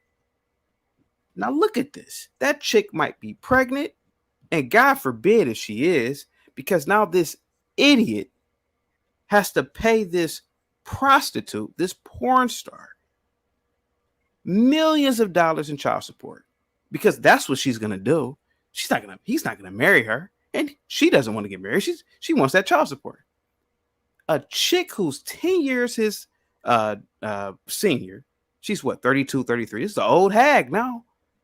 But this just goes to show you that there is a fundamental problem in this society, the Western Hemisphere. Men need to have standards. He was raw dogging her. What on earth was he thinking? I don't care if he was 22. I don't care if he was 32. You don't raw dog a porn star, you dummy. Hell, when I was 22, I would listen. No, I ain't gonna lie to you. I was into Pinky, but there's no way even at 22 I would have raw dogged Pinky as a short, big head dude right now, or as a wealthy man. There's no way in hell. So if Zion is watching this, hey man, you may kick my ass, hey man, but I don't give a damn. But I gotta tell you, as an older person who's lived life, a chick like that, you strap up twice. And maybe you shouldn't even smash her in the first place. But this just lets me know that boy is something that's wrong with him. And it's something that's wrong with the overall society. Thank you guys for not cutting me off. I'm very shocked, but salute to you all. And that's all I wanted to say. Guys, go ahead. Thank you so much. Go ahead. It did clip into the Buffett Club. JR, you made it. That was very well. I swear to God. That's how much she was charging 6 or 7 years ago. 500? You took the deal. 500. He took the deal. God. He took the deal. If you think to she be knows fair, she could have got if more? you adjust it Like- for inflation, it's probably about at least a good $750 now. That's still terrible for a weekend. Of course it is. You know, Of course it is. Anyone who's willing to hire a porn star for a weekend, you know how many nuts they can get out? Like 700. Honestly, I'm just being. I think you should have took the 500 though. For real. For 500, it was about probably worth that. If you think about it, like $750 for a weekend, that's almost $100,000. That's over $100,000 a year. How much you think she's getting paid for a film then? Like, but like back then, 100? Like a back bean? then, Is she was getting paid a popular back bean a then, film? Chaotic? I beg your pardon, sir? I was just asking you back then, was she popular like that in 2016? Well, listen, I don't know if she was super popular. All I know is she was up and coming. She was in my playlist on Pornhub. And I'm the chaotic truth. I tell the truth about even pornography. She was on my playlist. I had a behavior back then. That's how I know you took that deal. And what I'm saying is, I think maybe she was popular back then, but I don't know. But I could tell you this: Blue Cousin, who's my best friend, he's always in my chat. He can tell you I was at his house that day, and I had called her, and she picked up, and she said 500, and I said, but I never went through with it. I swear You went through with God, it. You went through. She was on your playlist. You called her, was like, That's as soon as we said 500, he was like, "That's it." It's no shame. Can I ask you a question? No shame in my game. Go ahead. Sir. Were your nickname back there with Chaotic Eggplant back in the days? No. I'm not gonna really, tell my real name, but I swear to God, like it was. You guys got to remember, these porn stars are not making a lot of money. No, he doing it. I'll be honest. Lacey Duvall. Come on, man. Let's be honest. Anybody over 35 knows who Lacey Duvall is. She ended up going to culinary school. Who's on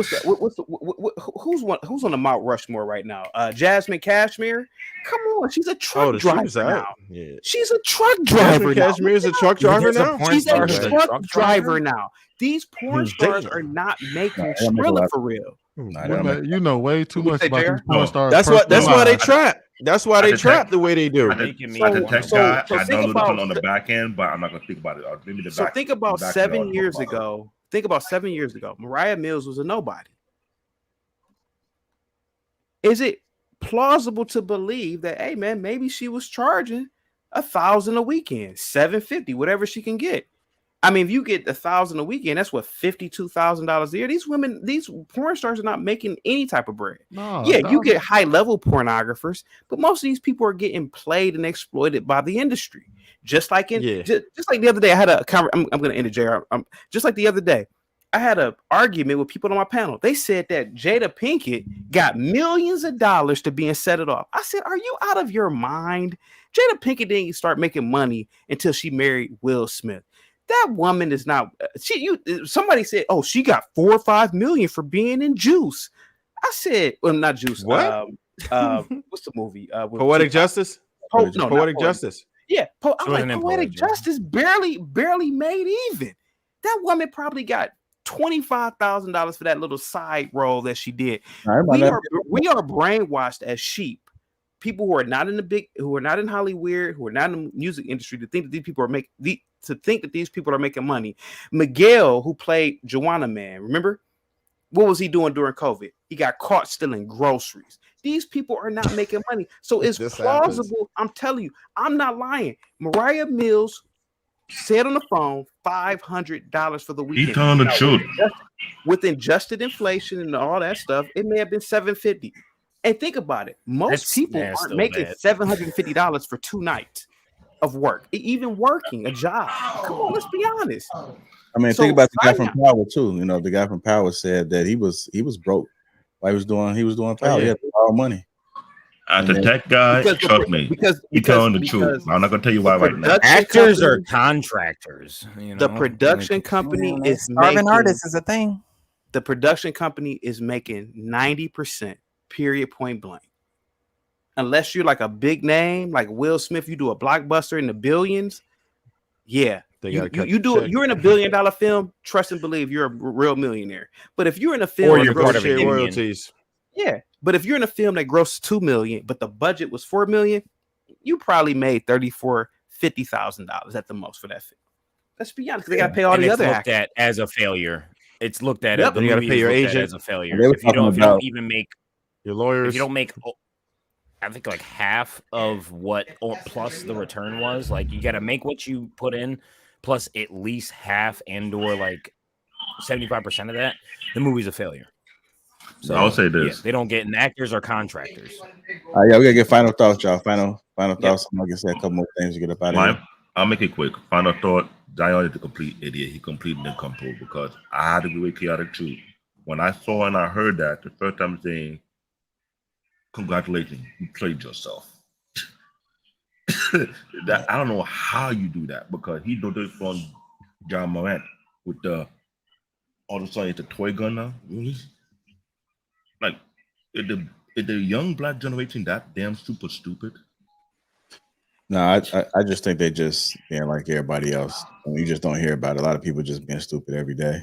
You know, and with their money don't change who they are. But he got 3 baby mamas. I mean, just imagine, like he might have been like chaotic. He might have been watching that woman for a long time.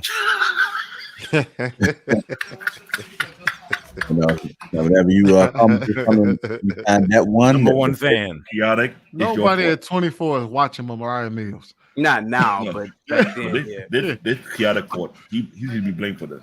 Oh, so you'd be surprised, man. I mean, man. When I saw the news story that broke about her, and I saw like the picture, I was like, "Oh, I think I saw her in a a film like 4 years ago." Like I forgot. Yeah, I don't watch pornography anymore. I didn't know like, what she. back Like, then, I didn't know. Familiar. I didn't know her name. Like I didn't know who she was until it came out. The only people that I guess consider mainstream as a porn star might have been Pinky. I did hear Pinky name come up a lot, like growing up. Yeah. So she might have been just about mainstream. Yeah. So she might have been up on a higher end. She still might not have been making that a lot of money, but if you look across the board, as None far of them make nearly as much. women, she was a highlight. So she probably was able to negotiate bigger bag. Yeah. But they're not paid. It is. Only reason why Pinky was getting it because she produced a lot of her own films. Not just that, but Oh, these yeah, actually, homegrown if you corn make your own companies stuff. were getting in trouble with the main industry corn company because they felt like they were over I don't know their market. I know I'm a tech guy, so I know what was going on. I was laughing about it. I know the women. I don't know the women like that. I don't even watch. I don't know them like that, but I didn't know the news. It's the news I was reading. I only go to strip clubs. I'm not about to waste my time. I'm cool on that. Let me get to these super chats, man. Not anymore. JR, can I address one of the super chats too when you're done? Okay, yeah. Sugar Curve $10 says, "What up, everyone? Question for Mommy 3. Can you clarify what you meant when you said you got your man to commit? Did he propose to you?" Oh, Real Pookie $5 says, "The real Pookisha you marry asking for my wife." MC Heavy Tits 499 says, "Adults should budget. Period. If you're married, both people should know what the bills are and how much money to spend." Shout out to Dave Ramsey. Real Pookie $2 says, "Trigger Mike stingy, y'all," but he right. Good deals, $9.99. Says, okay, mommy 3. Talk that talk on Amazon. Come up. Now that's a good deal. Original everything else is carbon copy. $10 says, in my religion, the men and women have rights. Oftentimes in the West, folks don't want to hear women's rights when talking about my religion. But one of the rights we have is for our men to provide. TS $5 says, that's the problem. You're trying to be individuals in a marriage. MC Heavy Tits. See Heavy Tits again. $1.99. So high value men don't exercise their options. MC Heavy Tits again says, I'm old because I didn't know Zion or the chick before the story. MC Heavy Tits again, $4.99 says, Trigger, you wrong. I had a dude that took the condom off in the middle of it, but he didn't tell me that until 2 weeks later. See, every 10.99 says, he gave me my space, but he did not, saying that when he repeated it back to him. The word I hear, Real Bravado Network. Shout out to the brothers Trigger Mike and Chaotic. Real Pookie $5 says, Trigger, talk to us all, but wifey can get the same attention. Make it make sense. And this is why our women have work husbands. Almost there, folks. Ooh. Trish Man, Rebirth 2000 says, some women aren't fun to be around, just fun to be in. MC Heavy Tits again said, if you want space that lasts longer than 2 weeks, we broke up and I'm no longer emotionally invested. MC Heavy Tits again said, this is how you know Chaotic don't know what he's talking about. This is the one I want to broach. Was a star of Jason's lyrics. I'm going to come back to that. Lastly, I watched porn and never thought to get people's names. All right, here you go, Chaotic. MC Heavy Tits. I don't know you. I don't know if you're a good or a bad person. Doesn't really matter. But you may be young. You may be naive. Jada Pinkett has never been a star. You know what a star is? A star is an individual who has global impact. In sports, LeBron is a star. Michael Jordan was a star. People who have a global influence. In media or entertainment, Will Smith was a star because his products, his films have grossed over, I don't even know the number, but I know his films, every film he's been in, but the combined total is in the billions. Jada Pinkett, not even close by a long shot. Jason's lyric had a supposedly $7 million budget, which is BS, and supposedly made $20 million. Let's be completely honest. Jason's lyric had no white fan base, no Asian fan base, no Hispanic fan base, no global fan base. So those numbers may be heavily inflated. And I'll tell you this. Let's assume Jason's lyric had a $3 million budget. I would bet that they probably paid that woman at that time maybe $100,000, and that's maybe. A lot of these actors and actresses are not making the money that you think that they are. Jada has never been a star. The world is bigger than black people, and black people ain't dumping money into a lot of these films, and they never have. If they did, Tyron Turner, who was the star in Menace to Society, will be a multi-millionaire. But Menace to Society was black popular. It was hood popular. It wasn't global popular. It wasn't even national popular. You think white people were watching Menace to Society? Stop it. The same thing goes with Jada. Jada was never a big star like that. You know who was a star, though? Queen Latifah.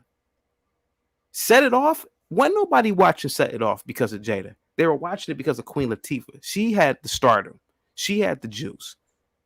Oh, yeah, let's go watch Set It Off because Jada's in it. Said no one ever in 1995.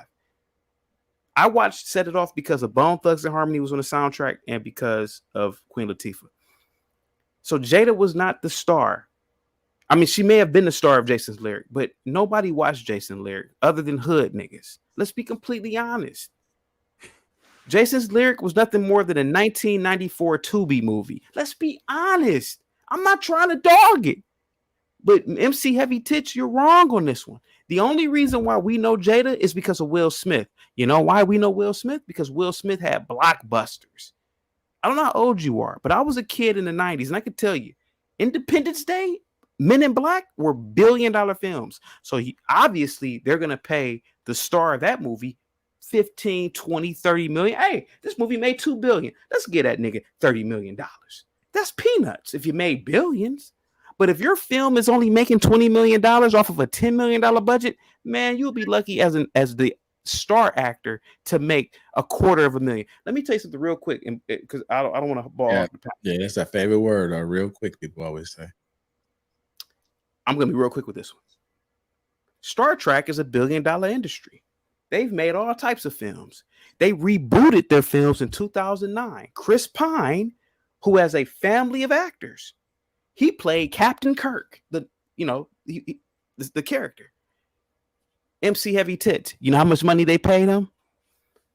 $200,000. He's playing one of the most famous, iconic characters in sci-fi history on a $1 billion platform. Man, these production companies don't care about these actors. Go ahead. I'm sorry, guys. I just want to say Jada Pinkett didn't get no money. Go ahead.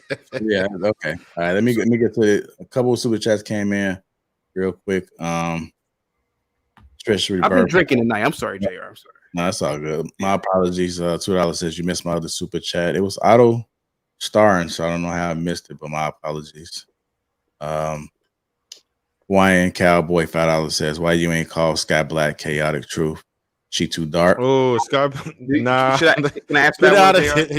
Can I ask that one real quick? Hold on. Eddie 199 says, I'm old and a horrible person. And then Dirty Dude 199 says, the movie only made 20 million CT. Go ahead, Chaotic. Get it. The last question. Yeah. What was the super chat? Let me see it one more time. Sky Black. Why you ain't call Sky Black? Was she too dark? You should have called Sky Black. Because Sky Black and Jada Fire, if he was going to do that. And Jada Fire, they both blacklisted themselves when they did Ghetto Gaggers. So they are out of the Hall of Fame. They are off the Mount Rushmore of porn stars. When you do Ghetto Gaggers, that's it for me. Come on, man. That's like Did you disqualify them? Let's keep it clear. Cherokee did Ghetto Gaggers. That totally did it for me. I'm sorry. Yeah. All right. Just want to say thank to everybody that came up. I'll acknowledge people on the panel right now. Chaotic Truth, Trev Smooth, CBN, and Lapeef JR. Thank you guys for an awesome show. And everybody else that dropped off. You know, I know we've in after hours. Trigger Mike is going live tomorrow. Right about 1:30-ish. The topic is she entitled to have? Is she entitled to have? So y'all make sure y'all tap in too. But we out, man. Hit the like button. Also make sure you subscribe to the channel. Shout out to the sponsor, Teach Henley again. Uncomplicated skincare for men. Another great show. If you're just tuning in, you're too late. Catch the replay. All right, gentlemen. Have a good one, guy. All right. Appreciate you.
I want to thank Big Bad Boy. I see you, brother.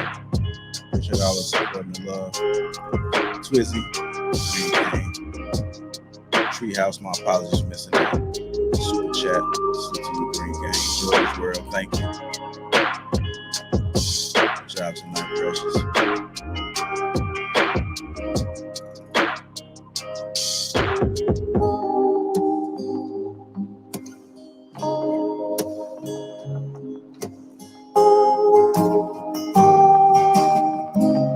Last track, finally hit the light button on your way out.